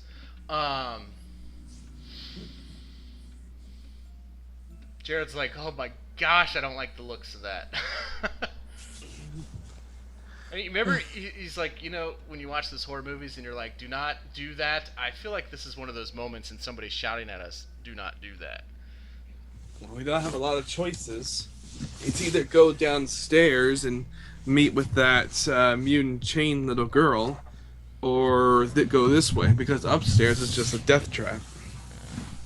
Maybe she would like a nice soft security blanket or something. Does anybody have anything like that? I hug my security blanket close. You're not touching my blanket. Everybody looks at you. Maybe that would make her happy. Maybe. You know, Eric, I mean, we've kind of spent some crazy time together now. Before I die, I gotta know, what is up with the mask? It's a problem I was kind of born with. I needed to breathe. I have severe allergies to air, a lot of the stuff in the air, and because of that, I have to have it filtered out through this. Otherwise, my lungs swell up or my throat will swell up, and I'll suffocate to death. Jeez, it's like a sophisticated asthma thingy-majigger. What do they call those? Inhaler. I just got a -1 to my empathy, so I toss them in an Allegra pill and just say, suck it up. Wow! Yeah, Jared's not feeling very sympathetic either. Ouch, guys. Sorry. I just always thought you wore it because you didn't want to show your face on camera. Go figure. Huh. No, that's Jared just kind of shrugs. I know, but I'm just kind of... I don't know how else to put that into perspective as a roleplay. I agree, and just walk away from your sad story. Ow! Ow, feelings. That's why your empathy's so low. Yep. That's why you need a blanket. Yeah, I just hugged my blanket and hugged walked it with them. Your blanket turns its head to you. It's like, no. Anyways, so yeah, this clearly looks like this hatch is this drawing's probably not going to put anything into perspective. Do you see the red circle on the map? Negative. Okay, that's on my end. Then there's a red circle here. Ah. I thought you could see that. It's clearly on mine.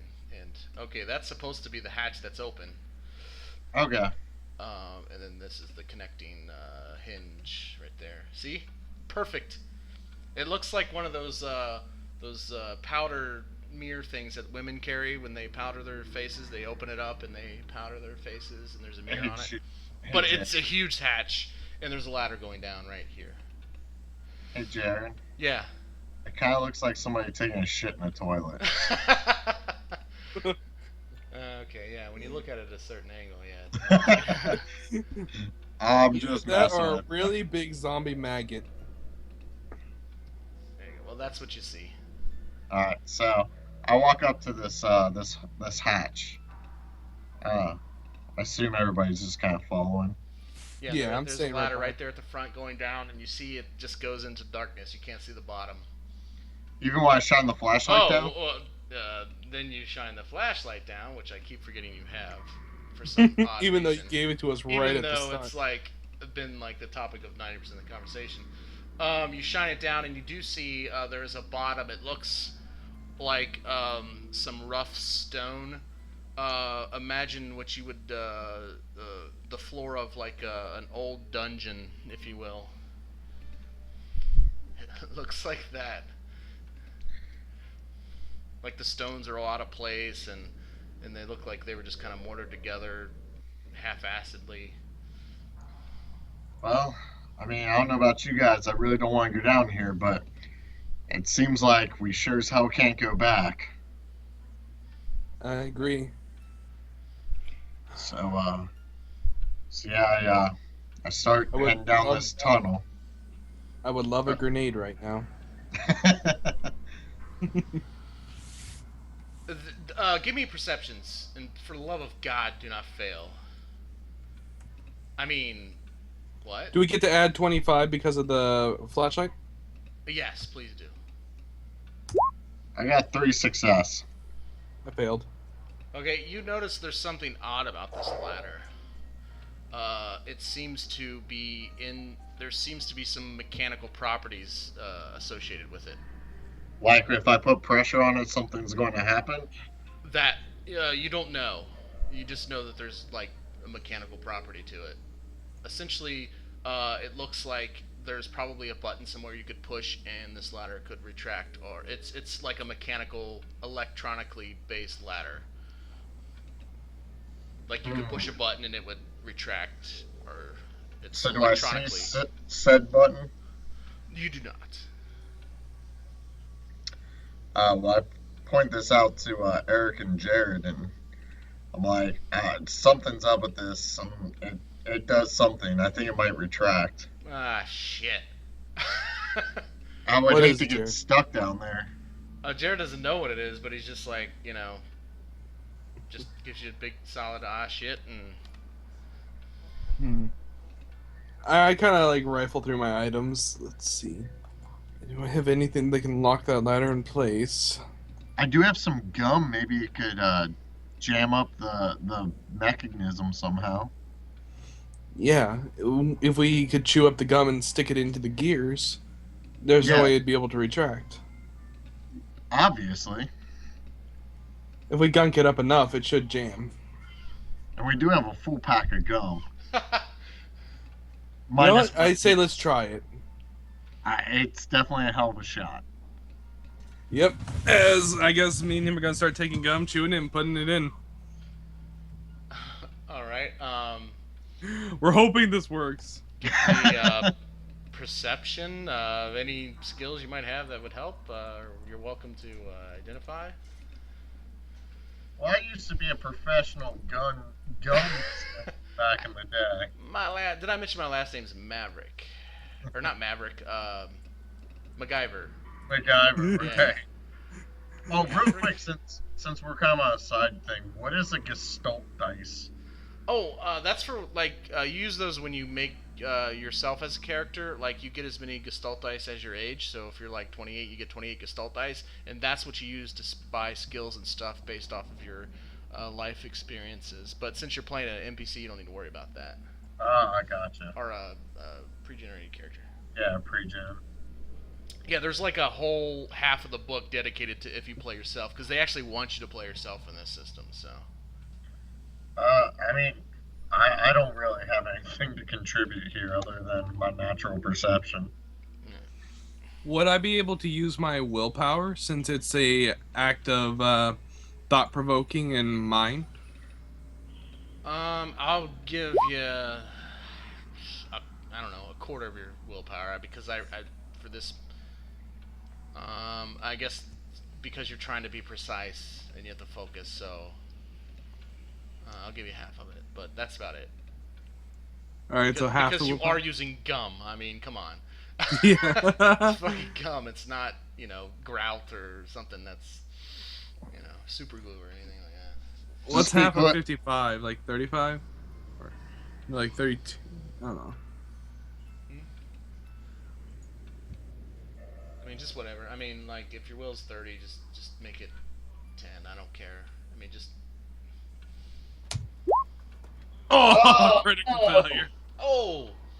So, Gum does not work. give me a perception. It's kind of like a reflex thing. Something, as you're shoving gum in there, something happens. Success!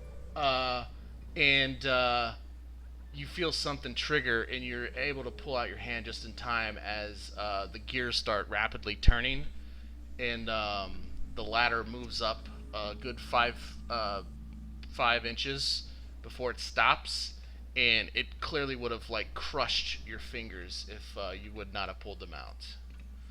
Okay, that was too close. And gum's like all over, just like sticking all over in the gears and stuff. Can we like shoot or disable the gears? You can. You're more than welcome to try whatever you want. I'm not going to tell you whether or not it's going to work. Are these like giant, large gears, or are these more like smaller? They're actually kind of almost hidden. You have to shine a flashlight behind the ladder to even see the gears. What So like you're like sticking your fingers in there. That's what I'm saying. Like so you're like holding this flashlight. It's like trying to get into like the innermost parts of your car. You're like sticking your fingers in there, trying to shove gum in there, and then something moves, and you have to pull your hand out. So it's very hard, but you probably could just like stick a gun in there and shoot if you wanted to, but you don't know what's gonna happen. You know what? I wanna. Eric, I offered the double barrel? I was about to say, can I use your pocket knife maybe, or that Swiss Army knife we got, Oh, definitely. I hand over the knife. and just try to stick that in between the gears to see if it'll gunk them up. It's hitting off something. You're having a little trouble getting it to stick. You give it a little pound, and you think you get it, like you can let go of it, and then the knife will stay. But you're not very confident in the firmness of the knife. Like the gears aren't moving at the moment, so you don't know if it'll hold or not. Yeah. Well, I turned to Eric and was like, I think I got it, but man, this is way beyond me. Well, let's hope it works. It costed us our knife. Well, I mean, it's alright. It's just a little tiny Swiss Army knife. Yeah. If we find a Bowie knife, though, we're keeping that. I thought you had like a nice knife too. Oh yeah, we found a machete, didn't we? Or you had like a nicer knife, but we found a Swiss Army knife with the gun in the beginning. No, I didn't have a knife originally. Not unless we found one in there. I thought we found a machete in there. Jared, did we find a machete? No. All right, Well, I then. think I used the machete as an example at some point, but. Oh yeah, that's probably what it was. Yeah, no. I don't have a knife beyond that one. I only have a pistol. Alright, well, you also got a shotgun for close range, so that'll work for now. Yeah. So Nick will hesitantly start to climb down the ladder. Okay. So the people on Twitch got a little spoiler that you guys didn't see because there was a particular thing that only like Jared the GM could see, but since on Twitch it's my character as a player, they could see. I'm glad that you guys couldn't see it though. But anyways, I'll explain what that is later. But it's kind of funny. It's one of those things where like they're like, "Look over there, you idiots!" Like when you assign a token to a player or somebody, like I assign it to me, the GM, so that only I can move it. But when on my other screen, I'm viewing it as a player, but I'm still Jared, so I can see everything that is assigned to Jared. Yeah. So like a particular token, I could see its vision. But anyways, so I'm gonna go ahead and pan this camera up here a little bit, and you slowly start going down. It's almost like imagine going into a damp like cavern, like you're descending into a cave or something, like mammoth caves or whatever. You know how that feels. Like you hear the dripping in the background, and it's very like chilly and Sounds like my ex-wife.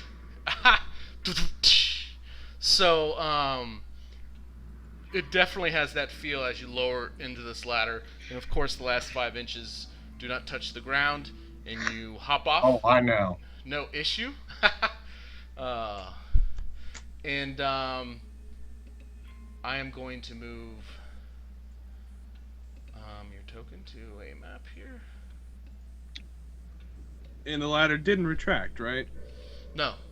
And you have the flashlight, Nick, right? Yeah. So you he goes down and all you see is the light from his flashlight waving around below.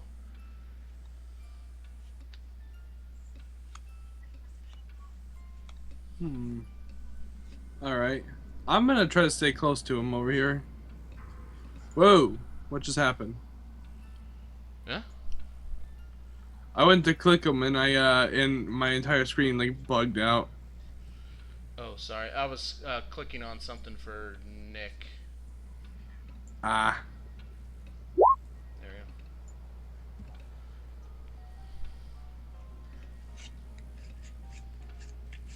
Okay. So I'm sorry. So what are you doing? I was just gonna walk up here with Nick and I look back over at Jared. Hey, Jared. You said a lot of this game isn't following the logic. A lot of the stuff isn't following the logic of the game, right? Well, the problem is that the logic of the game is that the person who designed this mansion was a sick fuck, and yeah. Well, do you know what's supposed to be this way? I do not know. This map is not entirely the same that I remember. The game again. I played this game back in 2004 on the GameCube, so my memory's not 100%. But I don't seem to remember there being a pathway here. So your guess is as good as mine where this leads. Sorry, but there were a whole bunch of hidden places, and there was like an underground laboratory and stuff where they could do all their virus experiments and stuff in secret and blah blah blah. This could be the path that actually leads down that way. That makes it even more dangerous, because that means there'll be a lot more undead this way. There's also a part in the game where you go underground and there's a huge shark tank and a big fucking like jaws like shark. So I feel like that's where we are. Yeah, I sure hope not. I don't think this is the pathway you take to get there, but who knows? I mean, the design's probably not 100% like it. I know for a fact that this is nerve-wracking, considering that we've been quite lucky, though. I mean, what have we run into? A zombie so far? Yeah, that's a bit puzzling myself. I mean, that there aren't as many, but I mean, I'm not complaining. Yeah. What do you think, Eric? Something's definitely up. But What do you think, Nick? He's down at the bottom of the ladder. Yeah. Did you guys make your way down here? Yeah. Oh, we're all down there. You're all down there now. Yeah, I said I followed behind him. Okay. Well, in that case, Yeah. Well, listening to this conversation, I'm like, I mean, yeah, we've been extremely lucky. I mean, whatever these creatures are, obviously, I assume they're zombies at this point as well. I mean, we've been extremely lucky that we've only really encountered like one or two, counting the one at the door right before we got drugged. Now that you guys are talking about this, give me perceptions. Go ahead and add 20 to it because of the where you're at. I'll explain it later.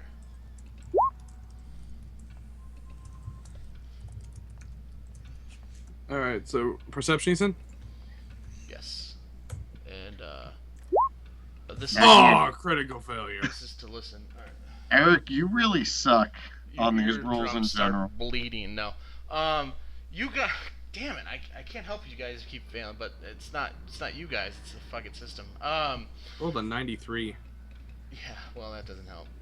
You guys think you hear some noises ahead of you, but you have no idea what they are.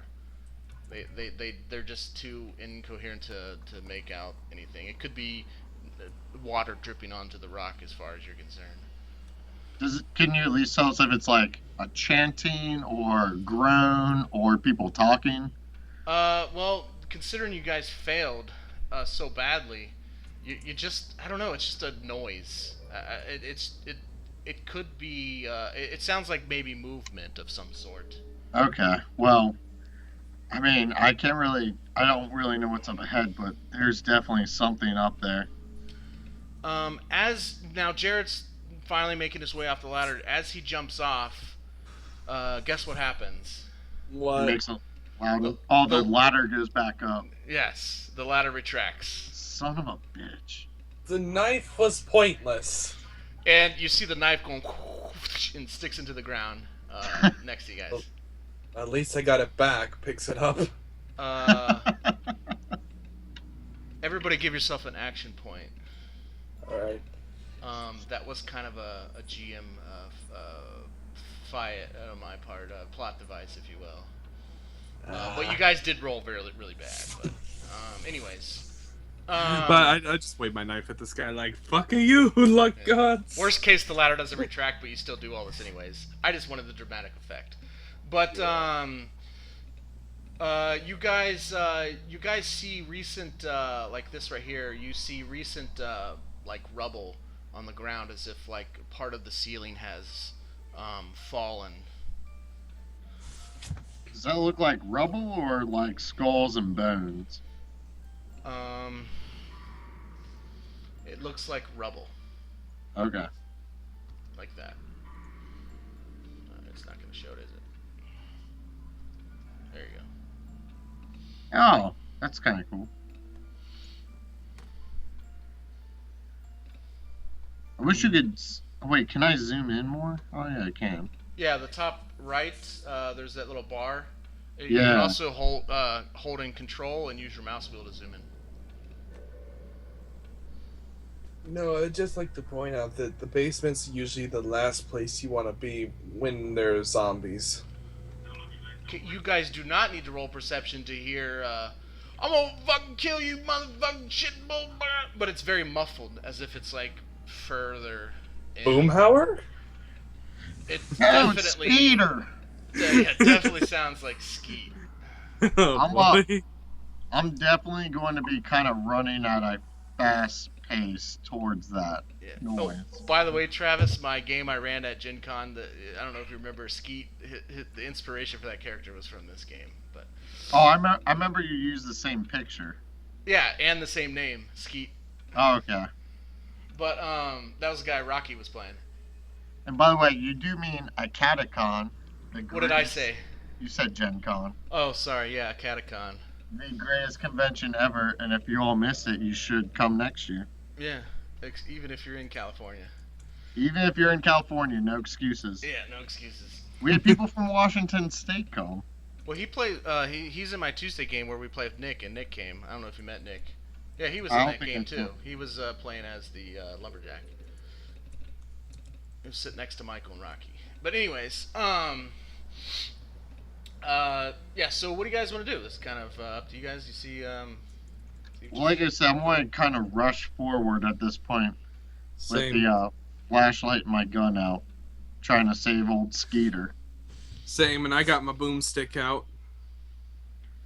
So I'll let you move the flashlight, and you can tell me how far I can move towards that noise. I have a feeling you'll know before I can tell you. Well, I mean, otherwise I'm just going to move the Yeah, just flashlight. move the flashlight. I'm looking at what you're looking at. All right, you see that? Okay. You see a body dangling from a chain over this pool of green liquid. There appear to be these fountains that look like this on either side of it. Ooh, big old snakes. Yeah, spewing out some sort of green liquid that looks exactly like liquid in the pool. This body dangling above it looks very decayed, almost as if some acid had melted away some of the skin. The jaw is wide open, as if like the person was screaming when they died, or just the jaw unlocked, whatever.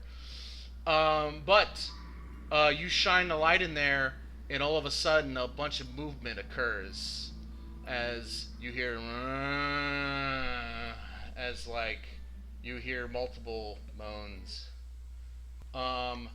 Roll initiatives. Oh, The way we this do is what this, you did. it's your perception plus a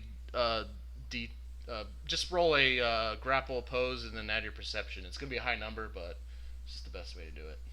That's not how the book does it, but Say this again, I'm confused. just roll a grapple opposed, and Oh. instead of using your strength, use your perception.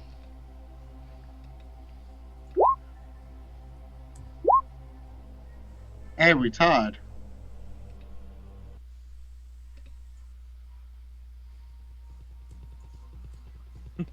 So we're both going on acting at the same time.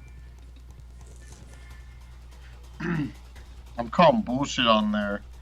What is it, like the surface of an atom is the number of whatever for their random dice roller? Yeah, it's supposed to be more randomized, but it's actually worse than before they randomized it.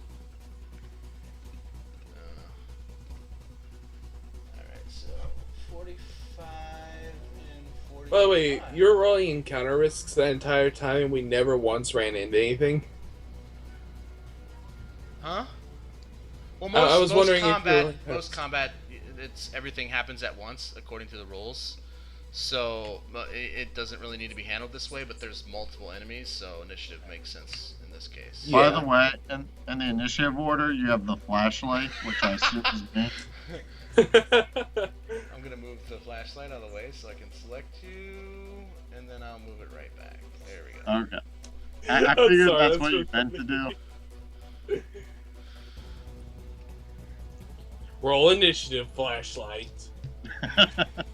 Oh my gosh, Jared, you Just suck. got real.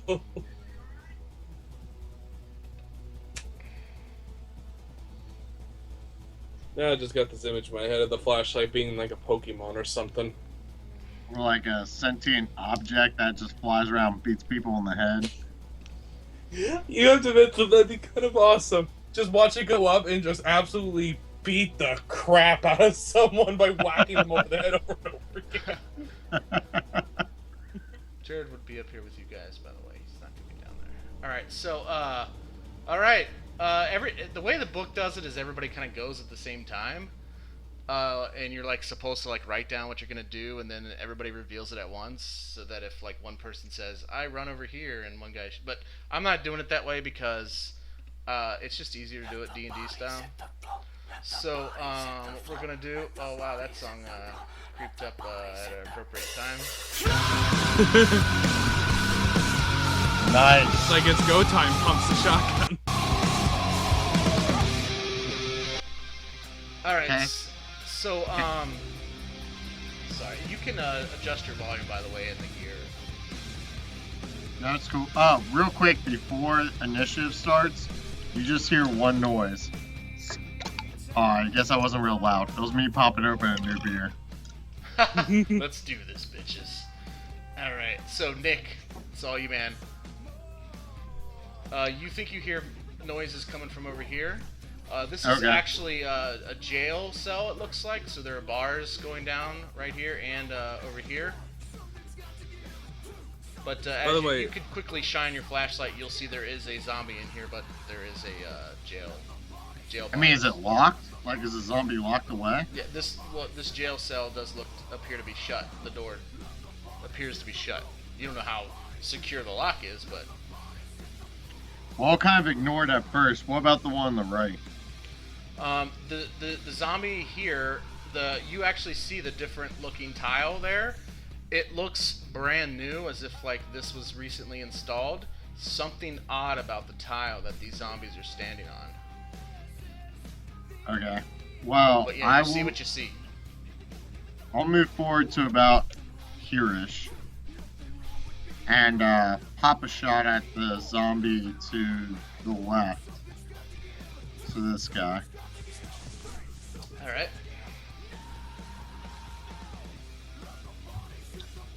So that's an attack roll. Using my. Yes, ranged attack plus your lethality, which is short range, so the first number there, and then plus any skills you may get to add for whatever reason for the weapon you're using. Gotcha. 1 second. Let me. Usually it's like archery, you get like a plus 10 if you're using a bow or something. In this case, I don't know if you really have anything that's gonna... I have gunslinger, which is +5 RA, which I don't know what RA means. Range attack. Oh, okay. Oh, so I get so you get a +5. permanent +5 to your range attack, so there you go. And then increases FC by 2. Fire count. So you can So I get- shoot 2 more times more than what your weapon allows. So if your handgun only allows you 2 shots, you get 4 shots. Oh, Because you're a gunslinger. Let me look at And you can my. ignore the penalty too, I think. Yeah, I think he gets to ignore the penalties for fire count, so you don't take So my, penalties. my pistol has 4, so I can shoot 6 times. Yes. Yes. Damn, that You're seems like a gunslinger, lot. man. You're a gunslinger. Alright. You're So- Clint Eastwood, man. Nice. You're just fanning the hammer there. So. Okay, so I'm going to shoot this one on the left like I declared earlier.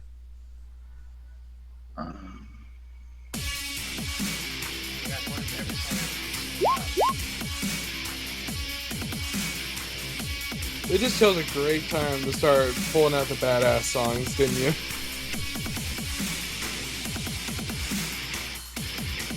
So, do I take it I gotta get a Combat success. playlist.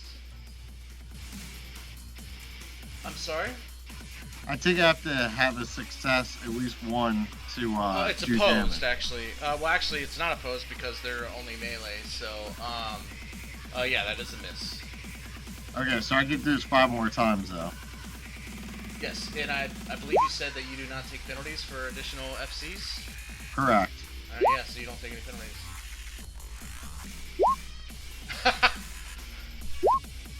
Oh, there you go. When did the last shot? Or So, last? 6 shots, and I hit once. Oh, that was only. Oh no. Actually, with the -6, I apologize, but with the -6, your gun jams, so you lose all the rest of your shots. You I'm calling critically failed. bullshit. You critically failed. Nope, I'm calling bullshit. I'm a gunslinger. I get to ignore gun jams. So you're Okay. gonna spend the rest of your FCs fixing your weapon. So it takes two fire counts or whatever to fix to unjam No, it? there's actual rules on it, but since you're a gunslinger, I imagine you're used to these and you are pretty good at fixing them. So it jams and you're like shit, and you just like fix it for the rest of your turn, and then you're good for the next turn. What's my movement? Your speed is your this system, man. Like if you're 6 foot, you get to move 6 squares. If you're 5 foot, you move 5 squares. So it's your height. So with the -6 and me, so did I get to unjam my weapon and then I got one more shot off? No, the -6 is like 5 failures is a critical failure. You got 6, so you really critically failed. So your gun just jammed up, and that pretty much you lost the rest of your turn. Okay. But I was being nice and letting you say that you don't have to spend any more turn next time fixing your weapon. You fix it with the rest of your turn. So. All right. Well, I'm going to assume it's a free action, but I'm also going to call out the zombie positions to the rest of you guys. Okay. So you guys have a little strategic advantage there, as you know where they are, kind of. All right, Eric. I run up to here, and I'm going to show this zombie my boomstick. Oh, you see him unzip his pants? What is the fire count and lethality on a short range shotgun blast? It would be a 60 and a 10. 60, 10, 0, dash, whatever. So What kind of sucks 60 is that means you have a 60% chance to hit. Well, you get a 60 plus your ranged attack Oh, right. as your target number, so it's really good. But the short range for a shotgun is 30 feet, so as long as you're within 30 feet, you'll get your short range. Which, let me check. This If zombie you use this is little picture of a comb underneath the magnifying glass, you can measure out stuff on the map. Yeah. Oh wait, no. I'm barely out of range. Yeah, so you're gonna have to use your 10 if you're gonna use your shotgun. Nah, I think I'm just gonna squeeze off the last 2 shots of my revolver. And the rule for the shotguns are if you shoot, if you use your medium range and you hit, you cannot kill a zombie. You can do damage to them, but you can't kill them you can only kill them with your short range. But anyways, go ahead. Yeah, in that case, I'm just gonna squeeze off the last 2 bullets on my revolver. Okay. But if you have a shotgun, you get a bonus to your intimidate checks. Alright. So that's a shot from my revolver. All right, so Eric, like just destroys, like this head of the zombie just explodes. It, Nice. like, brains and like goo just splatter everywhere, and the body collapses on the ground, and you see the blood kind of it almost looks like it's draining through the tiles, like each one of these 5-foot square tiles, like the cracks in between each one. It seems like the blood drains through. What So, were you saying about me sucking at everything? so real quick, Nick turns around, has like an anime moment with Eric, and gives him a thumbs up and a wink, and it shines behind him. And he has a crazy hairstyle for some reason. Yeah, and it's like golden, like spiked up. You'll know why. I get it. So that's Eric. Nice job. Jared's like, why is okay? So runs up here, and he pulls out a like a pipe, a metal pipe, and he's like, I'll get any that come past you. Zombie's turn. This zombie's walking, and you notice that every time it walks, the tiles like shift around. In the body here, I'm just gonna move you for a second just so you can see it. The body here is like lowering, and then raising, and then lowering, and then as this zombie is walking across these tiles. It's like a claw machine game. Kind of. But when at one point the toe touches this acid or whatever this green substance is, and you hear screaming in the distance. Ah! Okay, if the body falls in, someone else is gonna die. It's like a voodoo doll, but life size. But that happens. Oh shit! I lost. I gotta recount that. Alright, in that case, I just shake my head and say, Who cares? Point is, we should focus on keeping our own lives alive, not worrying about this guy. I agree. I rolled -4 successes on my empathy check finally. Yeah, same here. So I'm like, yeah, fuck him. we gotta worry about ourselves. Oh, jeez, what? Yeah. Hey, can you grab that box? Oh, okay. Finally, Sorry. it took forever, but I stopped caring. Just a second, guys. It's that damn blanket you carry around. It makes you care about people. Oh, I need my blankie though. I feel like at night, Eric, like, sleeps and cuddles with his blankie and tries to suck his thumb and then hits his face mask and goes, "Aww." I can see it. Apparently, if I lose that blanket, I lose 20 willpower and become panicked. Oh god, is this a character you made yourself or was this a pre-gen? Yeah, panic. This was a pre-gen. I'm using size list. Oh wow. So I got a bunch of zombies. I mean, there's 0 zombies I'm moving. Like I said, because I glitched out the looking before, I kind of see this whole room. It's really weird. Every time you move a zombie, it focuses on what I should see, and then when you're done, I see the whole room again. Yeah, I've never heard of that before. That's weird. Yeah, I don't know how you pulled that off. Well, I mean, if you're looking at a grid in real life, you see everything. So it's the same thing. You just gotta kind of use your imagination and realize what you see and what you don't see. Okay, so that's all the zombies can move. I see a bootstick volunteer. Yeah, so that's all they can move. They're coming for you. Nick, So- it's your turn. So that the one to the back left stepped out of the cage. Wait, which one? Pink, That- the one you're talking about? This guy. In No, the, he's reaching his arms through the bars, trying to get you. That's why I only moved like 2 spaces. Oh, okay, gotcha. Well, I'm gonna whip out my handy dandy sword that I took earlier, and try and take on this guy. I'm gonna do a little ping here. Okay. So I take it as a melee, and I don't know what the sword percentage is.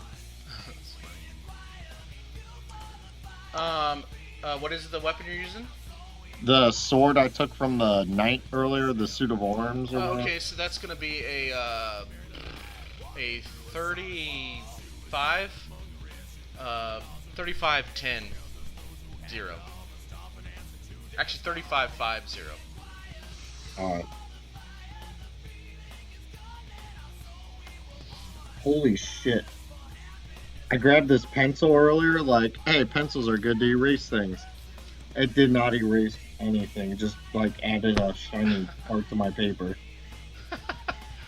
By the way, Jared, just to be clear, there is a cage right here, right?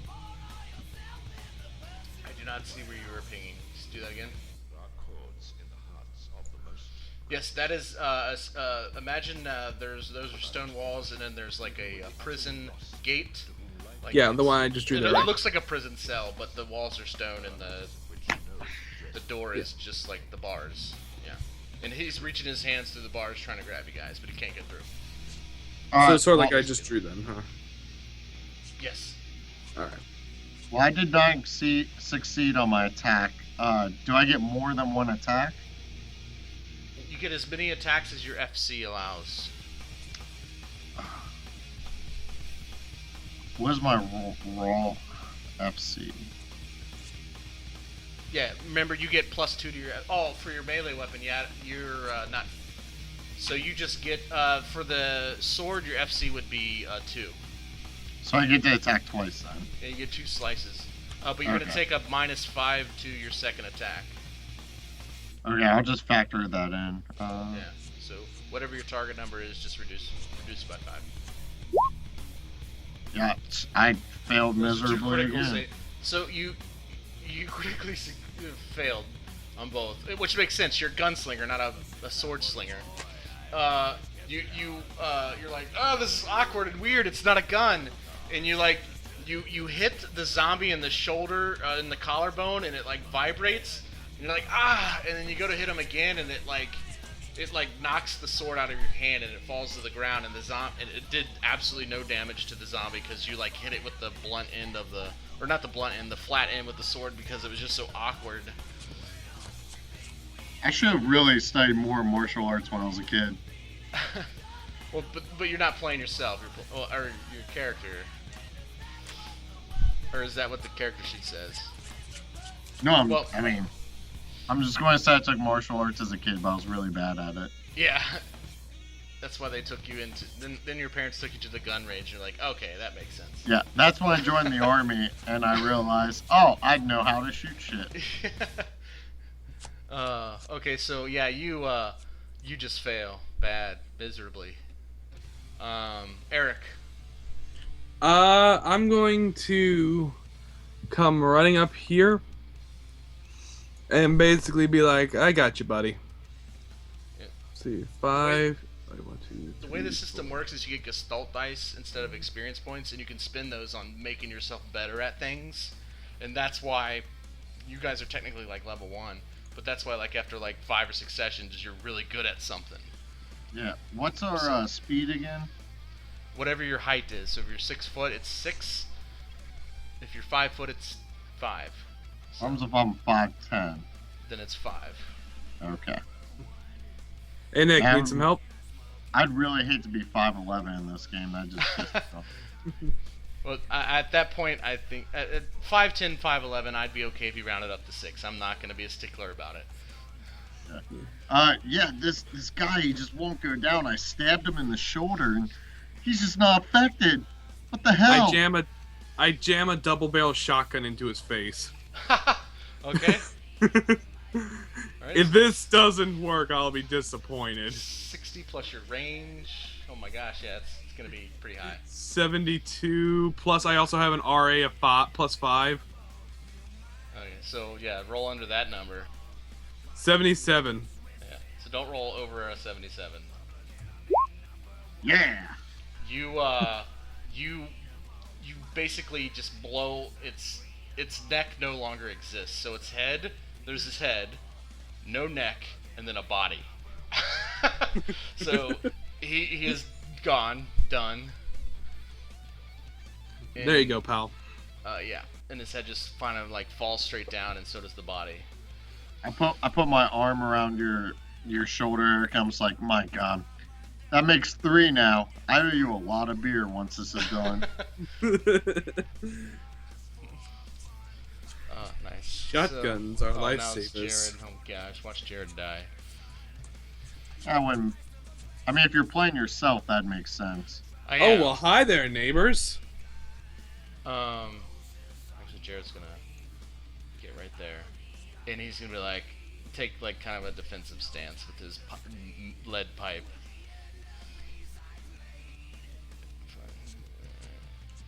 Nope. Oh, boy. Oh, God. Do I need to roll post grapple? Yes, eventually you will.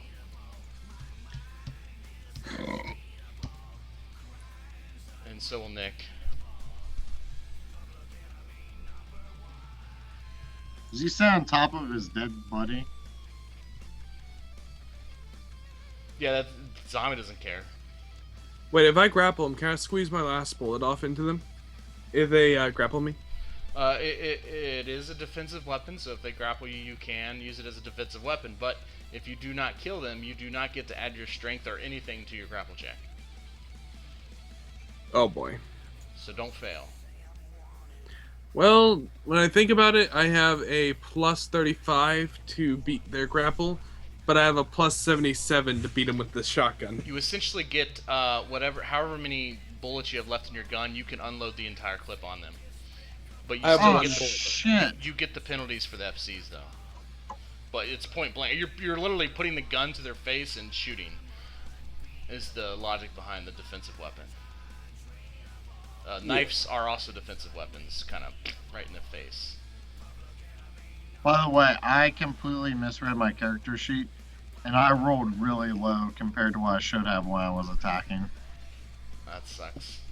I know. I mean, I'm not asking to go back. I'm just saying, I wish I would have saw that a little sooner. What was it?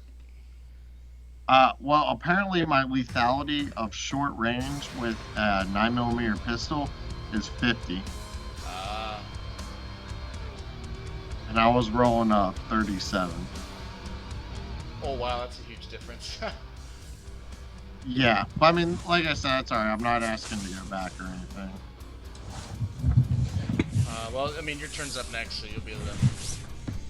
Let's see. I'll roll their grapple checks. Okay, so Eric, you need to beat a 43 on your grapple opposed. And Nick, May I go ahead and blast him with a shotgun when he tries to do that? you most certainly can. Nick, yours is a 42. Oh, that was close. That's alright. Oh, You only need one success to kill these minion zombies. I rolled a 77 on the dot on my D100. Nice. Alright, Jared's very thankful that you killed him and that it wasn't up to him. And you need to, if you don't have a defensive weapon, Is my pistol defensive? yes, if you have a pistol, it is a defensive weapon. You can, you have to unload. Like, I think the rule is you have to unload your entire clip though if you use it as a defensive weapon. Like you literally just keep pulling the trigger. I mean, that's only 2 rounds at this point, Yeah. so I'm okay with that. I'll have to double check that, but I think that's how it works. Right. I still fail. But you could keep firing. Like you have 2 shots, you can fire again. Oh, okay. Okay. And you, so now it's gonna try to grapple you, and you don't get your strength check to the grapple. So now you need to give a grapple opposed, and the number is 0, the modifier. Oh, god damn it. And you have to beat a 42. Seriously? Yeah, that's the bad side of doing the defensive weapon. Alright, well, I definitely got grappled. Okay, so he's going to attempt to bite you. Oh man, in the jugular. Give me a bite percentage roll. Basically, what this is you're gonna roll a percentage dice. I actually have your character sheet. I'll make this as easy as I possibly can. Because I have bite resist. Okay, you get a plus 15, so you get a 35 bite resistance. So add or roll a basic attack roll and add shit. What was the number? 35 to that as your number. To success.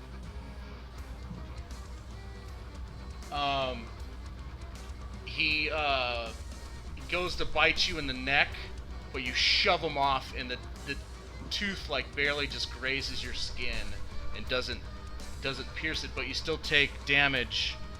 Oh wow, exploding dice. Holy crap. You take 14 damage. Jesus. Yeah, 6s explode. I rolled 2 6s. That's a hell of a graze I got there. Well, no, he just didn't penetrate your skin, but somehow he hurt you really bad. We're just gonna go ahead and say that his tooth got you good, but it didn't penetrate enough to make you viral. What was the number on that again? 14. Okay. I would kind of think like he managed to stop the bite, but because of the undead strength, he's kind of like trying to push back, and maybe it wrenches his shoulder really bad. Yeah, because I roll a d10 to see where it bites you, and that's kind of the area where it bit you.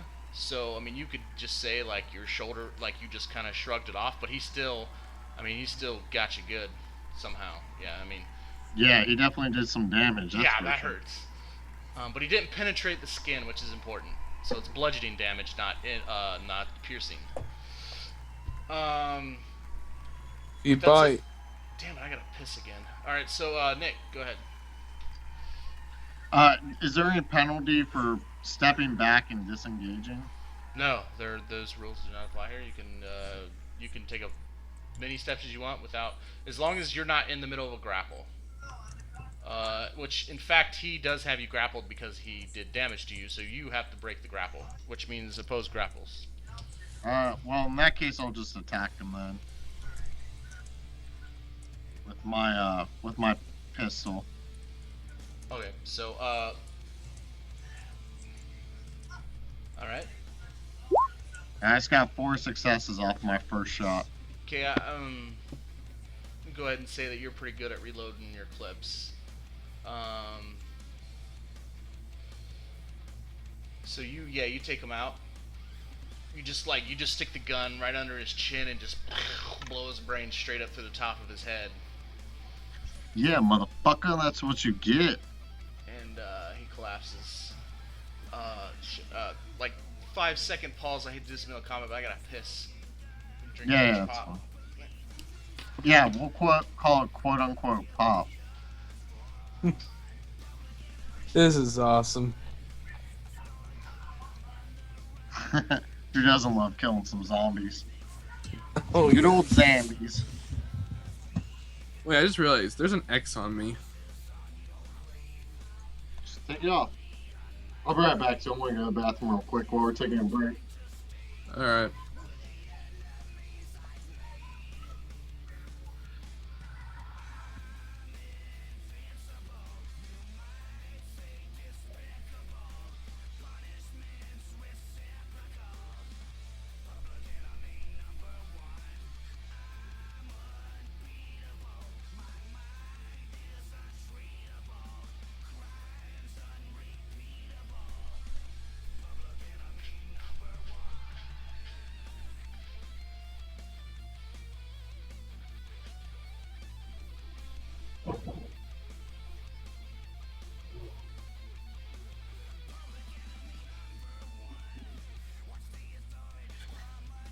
Alright, I'm back. Welcome back. Yeah, like I said, I'm really used to just like sitting around the table, rolling dice and stuff. But I gotta say, it's pretty nice, like having an entire coffee table myself, like, and just relaxing and knowing when this is done, I don't have to drive a 45-minute drive back to my house. And on top of that, it's nice to have like all the different maps and things that people can create with this too, huh? Oh yeah, the maps, and then I mean like the pinging and stuff you can do, and adding in all the extra stuff and the dynamic lighting. It's beautiful. Oh yeah. It's one reason I Even though love doing this one. Yeah, even though I kind of glitched the dynamic lighting up, but it's still really cool. I still don't know how you pulled that one off. I just clicked really fast in the middle of nowhere, and it just messed it up. Yeah, I've never seen it do that ever. It's actually really surprised me. Hang on, I'm curious now if I do that.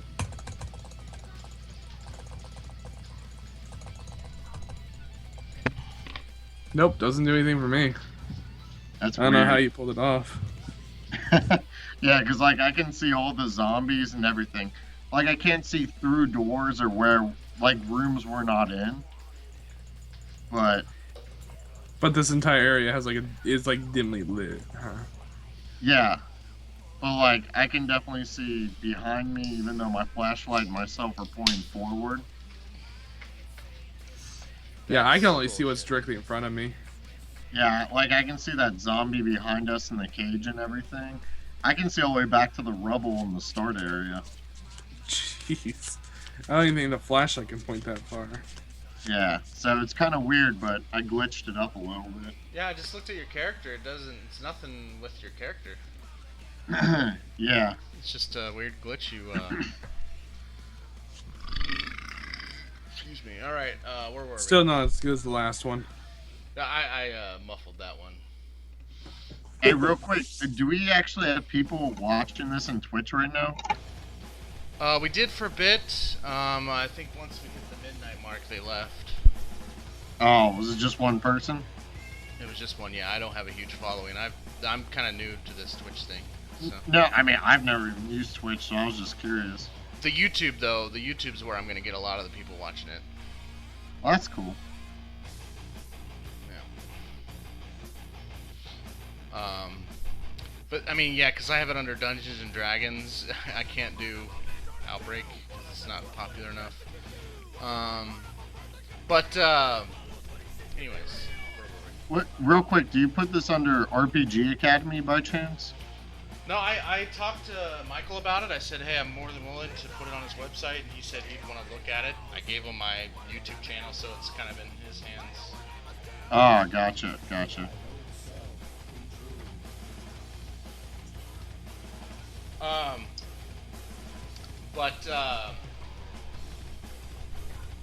So Nick, did you take your turn, or are we on your turn? I think we're on my Oh turn. yeah, you blew his brains through his skull. Yeah, through Right, the top right. of his head. Yeah, you're So, right. Eric. Alright. I'm going to drop the shotgun on the floor since it's out of bullets. Take a step right here. Pull out the pistol and squeeze off my last round to this one. Okay. Let's see if I can go Rambo. So according to this, I'm 50% to 52% lethality. Ah! No. Squeeze off my last round, only fail by 1. Alright. So I shoot him like straight through the chest, but it does nothing because T-virus. Yeah. It just like pushes him back like a foot, but he continues after you. Jared. They don't care about anything other than headshots. Jared kind of loses it at this point. 5, 10, 15, 20. And charges this guy like, with his lead pipe. Oh, watch him fail. And misses. Whiffs. Tries to go for another hit. Oh, that one actually hits. And, old. Oh, by the way, exploding damage. I get to use it for my zombies, and if you roll a 6, re-roll the 6s, exploding damage for 6s. Well, it doesn't really matter, because if you hit a zombie, you kill it in this case, but for tougher zombies later on, keep that in mind. Got it. Or if you're fighting a human. But yeah, you see Jared just kind of like baseball bat swing, home run this dude's head, caves it in, and the guy collapses. Meanwhile, these two zombies that are on the tiles here are just making this body just fling all over the place, just ragdolling this body. Oh, With the jeez. occasional screams in the background. How much don't we care about this person? I'm wondering, because I'm wondering if he'll just willingly run right out onto those tiles and stab this guy. I find myself rolling empathy checks to see how much I want to ditch this person. Yeah, well, remember, we did -4s earlier when we Yeah.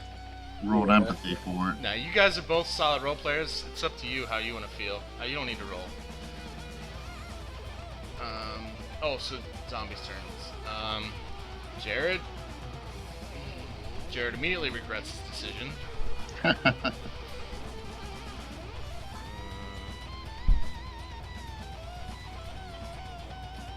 Again, body ragdolling.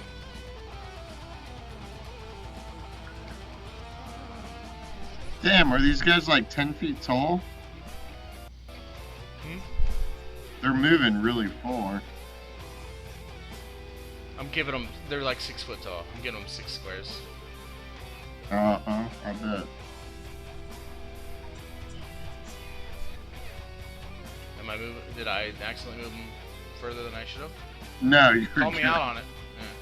No, you're good. I just wanted I'm to give cheating. you Call shit. me out on it. All right.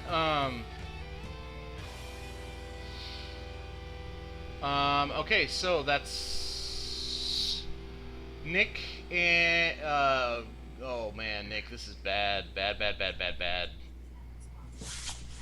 Just how I like it. So these two zombies are both going to try to grapple you, and Eric, one's going to be on you. So I'm going to go ahead and do the single roll with Eric first. Alright, and I roll my strength for that. Yeah, so you're going to be to 30, no problem. Alright, yeah, I didn't give him a very huge... Goes to grab me, I just punch it in the face, like, get off me. Yeah, 2 zombies equals like the strength of a normal person. These are like level 1 mukes. So 56 against you, Nick. 56. Oh, and then I gotta roll against Jared. Ah, I got 59. Fuck you. Nice. Yeah, you shrug him off. This is against Jared. Oh my gosh. No! No!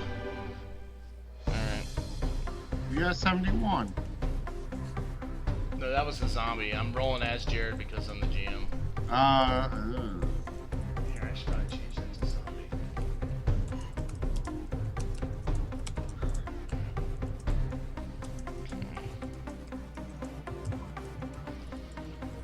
Alright, Jared. Don't fail your bite resistance. Oh, man. Oh, no. Jared gets... I gotta see where they bite him. Oh boy. This Jared tries to... oh my gosh, every single song on this is super loud. I'm not hearing any more songs, actually. Yeah, neither am I. Maybe not.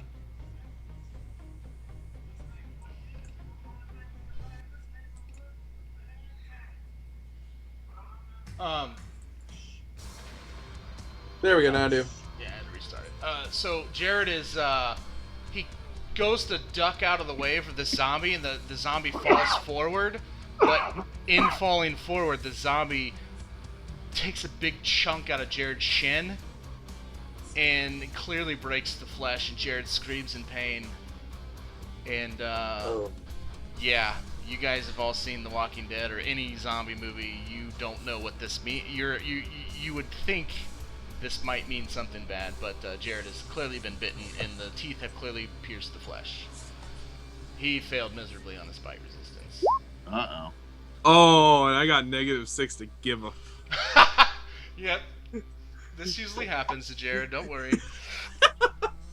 This happened to Jared in our last game too. Yeah, he's not there to be like this crazy NPC. He's just there. He's just Yeah, there I to be bright there. side, don't really work- care either. He's just there to be there. Okay, yeah. On you a guys don't bright give side, he shit. was a wonderful meat shield back in when we were escaping the place. Yeah. You motherfuckers. Alright, so Nick, go ahead. So I'm going. Can I pick up my sword and attack again this zombie You most next? certainly can. Yeah. I take away one of your FCs though because you're picking up the sword. So Right. let's just say that. So.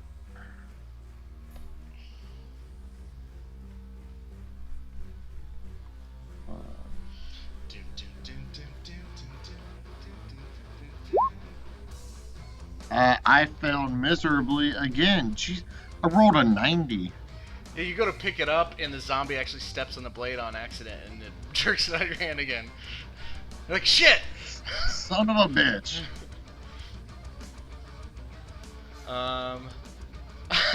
You should probably stick to your guns. Eric.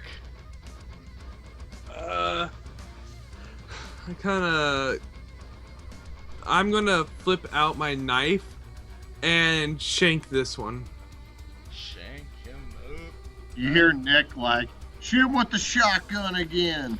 up. Get her done. I'd love to, but I'm out of ammo. You hear Jared say, ah, it hurts! Shut up, Jared. Shut up! So FC of 2, and what's the lethality on the Swiss Army knife? 25. You said, right? Swiss Army knife, not a. Oh yeah, it's like, I don't know, maybe a 20 at the best. It's a Swiss Army knife. Yeah, I don't have a lot of other better options. You've got the corkscrew, the nail file. Corkscrew? I mean, yeah, the Swiss Army knife. You know, you got a lot of options, but none of them do any good.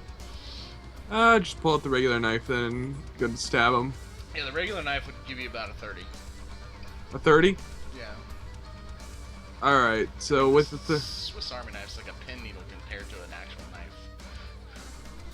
Yeah, so go with 30, that brings up to 43 because of my melee attack because I'm really strong. I don't get the bonus from trigger discipline. Alright, in that case, Yeah, I'm gonna go okay. ahead. Yeah, in that case, it's just 43. Good luck. Here we go. Idea!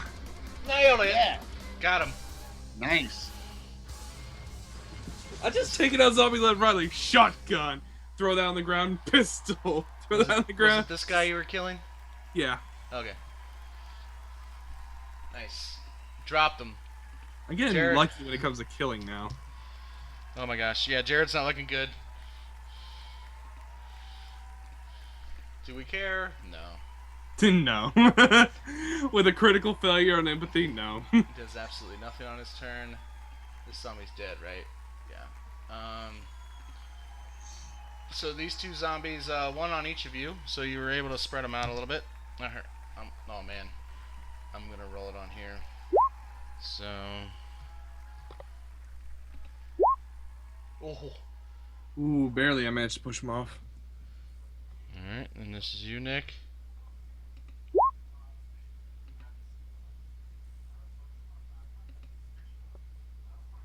They're rolling really lucky.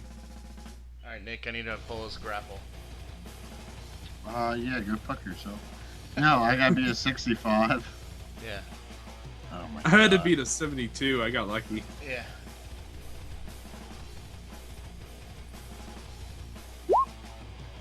Ah, 64, Oh! you shitting me? Give me a bite resistance. That is just evil. Oh man. If you have any protection for your arms, I don't think you do. I mean, I just got my coat or whatever. He's going for your bicep. Is bite resistance attack roll or grapple? It's basic attack roll. Add your bite resistance plus the bonus you get for your armor if it protects you. What about our defense? It doesn't affect bite resistance. Ah. It affects attack. Okay, so I got a -7. Oh shit. Oh shit. That's pretty... This was a one-shot, right? Well, it's actually supposed to be a campaign. Well, I wrote it as a campaign, but Didn't I mean, give it us could be enough whatever. guns before going into this fight. Well, it wasn't designed for 2 people. It was designed for a minimum of 4. So, Yeah. but yeah, you get bit in the arm, and it clearly goes through the arm. I got to roll viral here. Now you feel fine now, but I mean, ouch. You may need to chop that arm off. Oh, let's roll sympathy for Jared. Let's see how Jared cares. No, I'm just kidding. Jared doesn't seem. Actually, Jared does care, even though he's dying over there. All right, Nick. Alright, well, Yeah, like I said, people. It's very easy to die. I'm going to go ahead and use the last of my bullets, I guess, because, I mean, they're no good if I'm dead.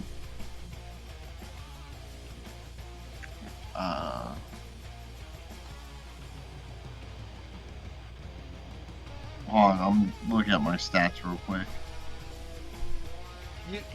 You do know that when this zombie attacks you, it's grappling you, and you can do your defensive weapon instead of the grapple, right? The only issue is that you unload your entire clip. Right. But you get all those attacks. And if you fail all of them, you just don't get your strength to your grapple. Well, I missed with one bullet. I got a success on my second shot. So now, So he doesn't get bit. so you don't get bit if you would have. No, I'm just kidding. I'm not. Okay, so you don't get bit because you use it as a defensive weapon. And since we didn't catch it the first time, I'm gonna say this top zombie is the one that gets nailed. Not that it makes a difference. See, there you go. Yay, defensive weapon. Yeah. By the way, is Jared dead? He's on the ground, holding his wound. Because he just got, like, I mean, imagine getting the flesh bitten off of you. It hurts really bad. Oh yeah, on the chin too. You said, right? No, shin. Shin. Oh yeah. on Shin, the- like his shin, yeah. So, Eric. But you guys don't give a shit about Jared. Nor would I. I'm going to try to rail into this last zombie and get it off of us. And I get one more attempt at a -5. Let's see. 4.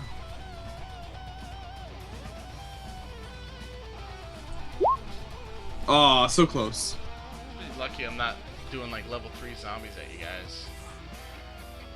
Is that Alright. what's supposed to be here normally? No, I wouldn't do that at this point. I'd wait way further into the game. You guys would just get destroyed because they have intelligence at that level. Anyways, Jared just sits there in pain. Zombie's gonna try to. Oh, I gotta roll to see who he's gonna attack. Eric. Oh, Yeah, they all want me. according to the dice. See, the worst is when you got a horde of zombies around you and they all get to add their strength into the roll. That's when it gets crazy. Alright, you just shrug them off. This zombie over here continues to try and get to the bars, doesn't do anything. No more screams. Alright, Nick. Alright, I got Reload your clip. I got 2 shots left. I'm Oh, gonna yeah, be you don't have any attacking. more clips. I'm gonna be attacking this zombie right here. Actually, if you used it as a defensive, you unloaded your entire clip. Do you have any more clips of ammo? No, I'm out. I used all 15 rounds. Yeah. Well, you're alive, but the payoff is you don't have any more ammo for that clip. Alright, so once again, I'm gonna pick up my sword and attack this zombie here. Alright. Suppose grapples, I guess. You better be a very good samurai right now. Oh man, there If it is. If history has anything to say, I'm probably not. I have 1 success. Oh no, this is suppose grapple. Oh, you son of a bitch. Can't he use the sword as a defensive weapon? Holy 130. fucking shit! Ow! I rolled an 89. Step off, nerd. Holy shit! Yeah, you just you pick up your sword and you're just like no, and you just push the zombie. You actually push him back 5 foot away from you. Hey, technically, couldn't he use his attack roll on his turn since he goes right after the zombies? Well, it's his turn. He's picking up the sword, Oh, okay. and they were already like in grapple. Well, actually, you know what? I apologize. They were in grapple with you, Eric. So you don't need to do that. That's 100% my bad. You succeed on picking up your sword, and you can make an attack. -1 FC for picking up your sword. Yeah, well, I did the 1 success right before because I thought Okay, yeah, that's... you take care of him then. That's wow, yeah. I completely Okay, yeah, forgot he because I was. thought that's what was... I thought he was meleeing you for some reason, but he was meleeing, grappling with Eric. So yeah, you got it.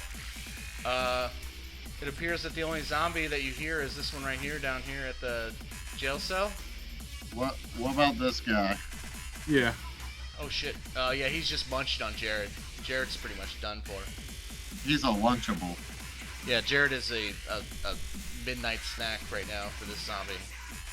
I'm just gonna walk up here since on my turn, and I'm going to stab the zombie. Okay, as you walk up to this zombie, he has now got his hand embedded into Jared's stomach and ripping out his intestines. Alright. Do I get any kind of bonus since he's completely not even looking at me? Yeah, I'll give you like a surprise attack. Roll Like, twice, what? take the better roll. We'll make it a D&D thing. Like plus 100? Yeah, there you go. That's actually not part of the rules, but the rules 2 suck for successes. this system. Alright, yeah, you kill it. Alright. Makes sense, it was distracted. And then after I pull out the knife, because I critically failed, I just flip the knife out, look over at Jared, and I embed the knife into his head. Yeah, Oh, Jared is dead. The world crumbles because this was all Jared's dream. No. I critically failed, man. I had to do it. Yeah. I'm surprised Jared. Well, I mean, there wasn't really much combat, so yeah, Jared usually dies in the first combat. So yeah, zombies are all taken care of, as well as Jared. Poor Jared. Honestly, I feel sorry, but in character, I don't. No, I have no. I would be the first to die in a zombie apocalypse. This makes me worry about running an Outbreak Undead with you as a player, because I'm afraid I'm going to kill you off right away. Well, but I'm really good at beer pong. I've spent 4 Gestalt dice on beer pong. Hey, if you stay in the shelters all your life, you might be able to gamble some money with beer pong and just live out your days. Yeah. But here is you hear the shouting coming from this direction to your left if you're looking straight up. Hey, just so you guys know, I don't know how much longer I'm gonna be able to play this. Oh my gosh, it's 12:30. Yeah, we can if you can last the end of this scene here, we'll stop. Which we've got like 15 minutes if that. Okay, that's fine. I didn't realize it was 12:30. I got caught up. This is a fun game. I mean, yeah, I'm having a blast, but I'm just like, man, I'm starting to get a little tired now. No, I understand. All right, so you guys, just to speed things up along here, you do not show very much remorse for Jared. You move on. In fact, I play a little bit of DDR on these little stones here, just to see what happens. Yeah, it seems that various stones within this tile work raise and lower the chain accordingly, some more than others. There doesn't seem to be a discernible pattern or any way to figure out which one does what. It just seems to be there to torture this person. Oh, But nice. the person is clearly dead, so it's not really torturing them. But for whatever reason, when this body touches the acid, you hear screams from this direction. I'm gonna head and investigate over here. Okay. Damn it! I didn't know it was 12:30. Shit. So this appears to be some sort of like dungeon prison. All of these rooms up here are all barred doors. And they look like prison cells, not very comfortable. They all seem to be open, except for the 2 down here, where the one zombie was. But there is a path over here. I'm just going to go ahead and reveal the entire map. Fog of War, dynamic lighting, all this. We can turn it all off. There you go. Since some of us can already see it anyways. Alright, so, I'm still going to move Jared just for the fact that so people can see. You get up here. There's basically three pathways. This one leads to a room. It appears that this room right here is some sort of like torturing chamber. There's the stretching table, the various torturing devices. There's blood all over the place. To the north, it appears that the tunnel right here goes to the left and moves on. And then below you there is a door, a little hallway here, and then there is a door here that is also like a barred gate for a prison. And you can clearly see Skeet right there, and he is on his knees, and he seems to be repeating something to himself as he's shaking back and forth. He's saying, shit, I just had this in my head. Sorry, give me a second here. The worst fate is not having control. The voices in my head keep talking. The worst fate is not having control. The voices in my head keep talking. He just keeps saying that back as he's shaking back and forth. Hey, Nick. Yeah. Go push one of those tiles again. Okay. So I'll go back to one of the tiles and start doing a little jig. I watch Skeet when it happens. There seems to be this device attached to Skeet, and it's pulling him in different directions as you step on these tiles. When the feet touch the liquid, it seems to be pulling him in a position that he is very painful. There doesn't seem to be a direct correlation. It just seems to be maybe a coincidence that when the body touches the water, that he's in a position where he screams. So I just say, all right, that's enough. Yeah, he seems like a broken What'd you man. say? I said that's enough. Huh? I can't hear you. Can't hear you over Skeet screaming. Yeah, Skeet just keeps on screaming. I don't know what you're saying.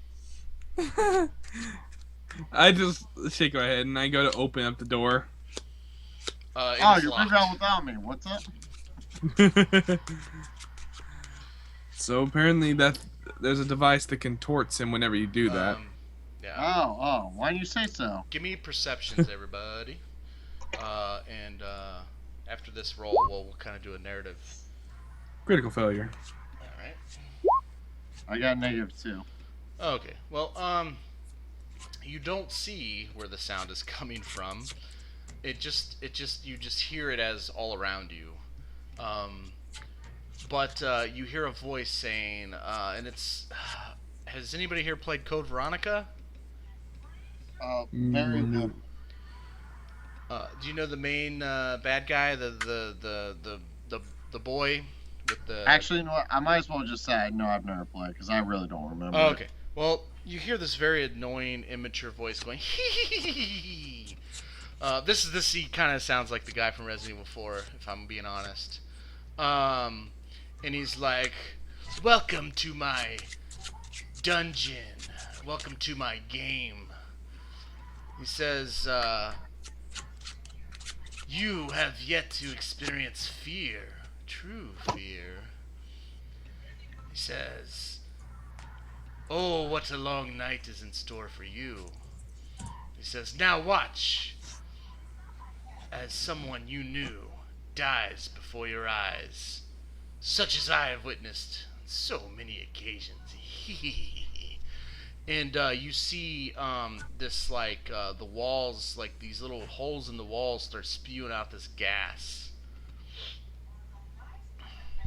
Wait, I have a gas mask. You do. How fortunate. It will start seeping through the bars here. Which, I mean, assuming it's one you need to inhale, which makes sense. Skeet starts screaming in agony. Kill me! And he said, and this voice says, "Please continue on. I much like to see more of you suffer, such as your friend did." And it's very immature, stupid voice. When I see this gas pouring out, I want to run over Eric and take part of his blankie and put it over my mouth. Okay. See, my blankie saves people. Give me a strength, strength, and I guess I'll add 5 to it because it would still seep through the blanket, but I don't know. A for effort. No effort. -6. Okay. Oh my gosh. You take 12 damage. 12 hit points of damage. Oh my god. As this stuff literally, it feels like acid inside of your lungs. It feels like it's melting your lungs. Mechanically speaking, I'm down to 6 health points. Yeah, it hurts really bad. I'm just gonna go ahead and assume you get out of the way, as you guys hear. Well, I guess Eric could watch if he wanted to. Is your friend just basically melts from the inside out? Yeah, let me roll an empathy check. Okay, I care a little bit as I kind of cringe and look away. He was a human being, after all. Yeah, I kind of care. Yeah, I cringe and kind of look away, getting out of here as quick as possible. Like I don't. Pathway out of here is right up here. Follow dead, Jared. And then that'll be where we end it. You still have Skeet's ring, by the way. Oh yeah, that's right. I Hold on to that. appreciate you guys staying up till 12:45. I actually wanted to end this at midnight, so I apologize for keeping you up so late. Oh, It's no only problem. 9:45 here. Oh, that's true. Fucking Californian. I'm hyped up on caffeine, but I will end it there. I don't know, like, I mean, I could do this like on a like maybe at the most every other week. I would say once a month or once every 3 weeks is more realistic. I mean, if you guys are interested. Yeah, but dude. I had an absolute blast, by the way. I'm glad to hear it, man. I really am. Um, I will say, in all full disclosure, I did not expect you guys to go through the upstairs floor. I already had it prepared, but I thought you guys were gonna just go with the lower floors doors because that's what the other group did. So that's like 20 minutes right there that I didn't expect to happen. So Well, with my guess, I assumed that zombies are slow and shambling, as we saw when they were hitting the gate. So I thought going upstairs might be safer, considering there's less likely they'll climb. yeah, and the other thing is the first session I did with the other group was the session 0, so we only had like an hour of roleplay time, so there wasn't as much that was supposed to happen. So the session would have started with you guys having the key and finding your ammo and stuff. So, Oh, so gotcha. that's why there was like that weird, like a huge gap of no zombies. But you can expect more from this point on. I was really interested in this. I'm amazed. I'm honestly amazed. Me and Nick were able to just absolutely obliterate that many zombies. Yeah, no shit. Yeah, for being a system where you fail a lot, you guys sure did not fail a lot. And level Defensive 1, weapon, guys. Yeah, And we got to stab Jared too. yeah, that's always Well, satisfying. Let's not say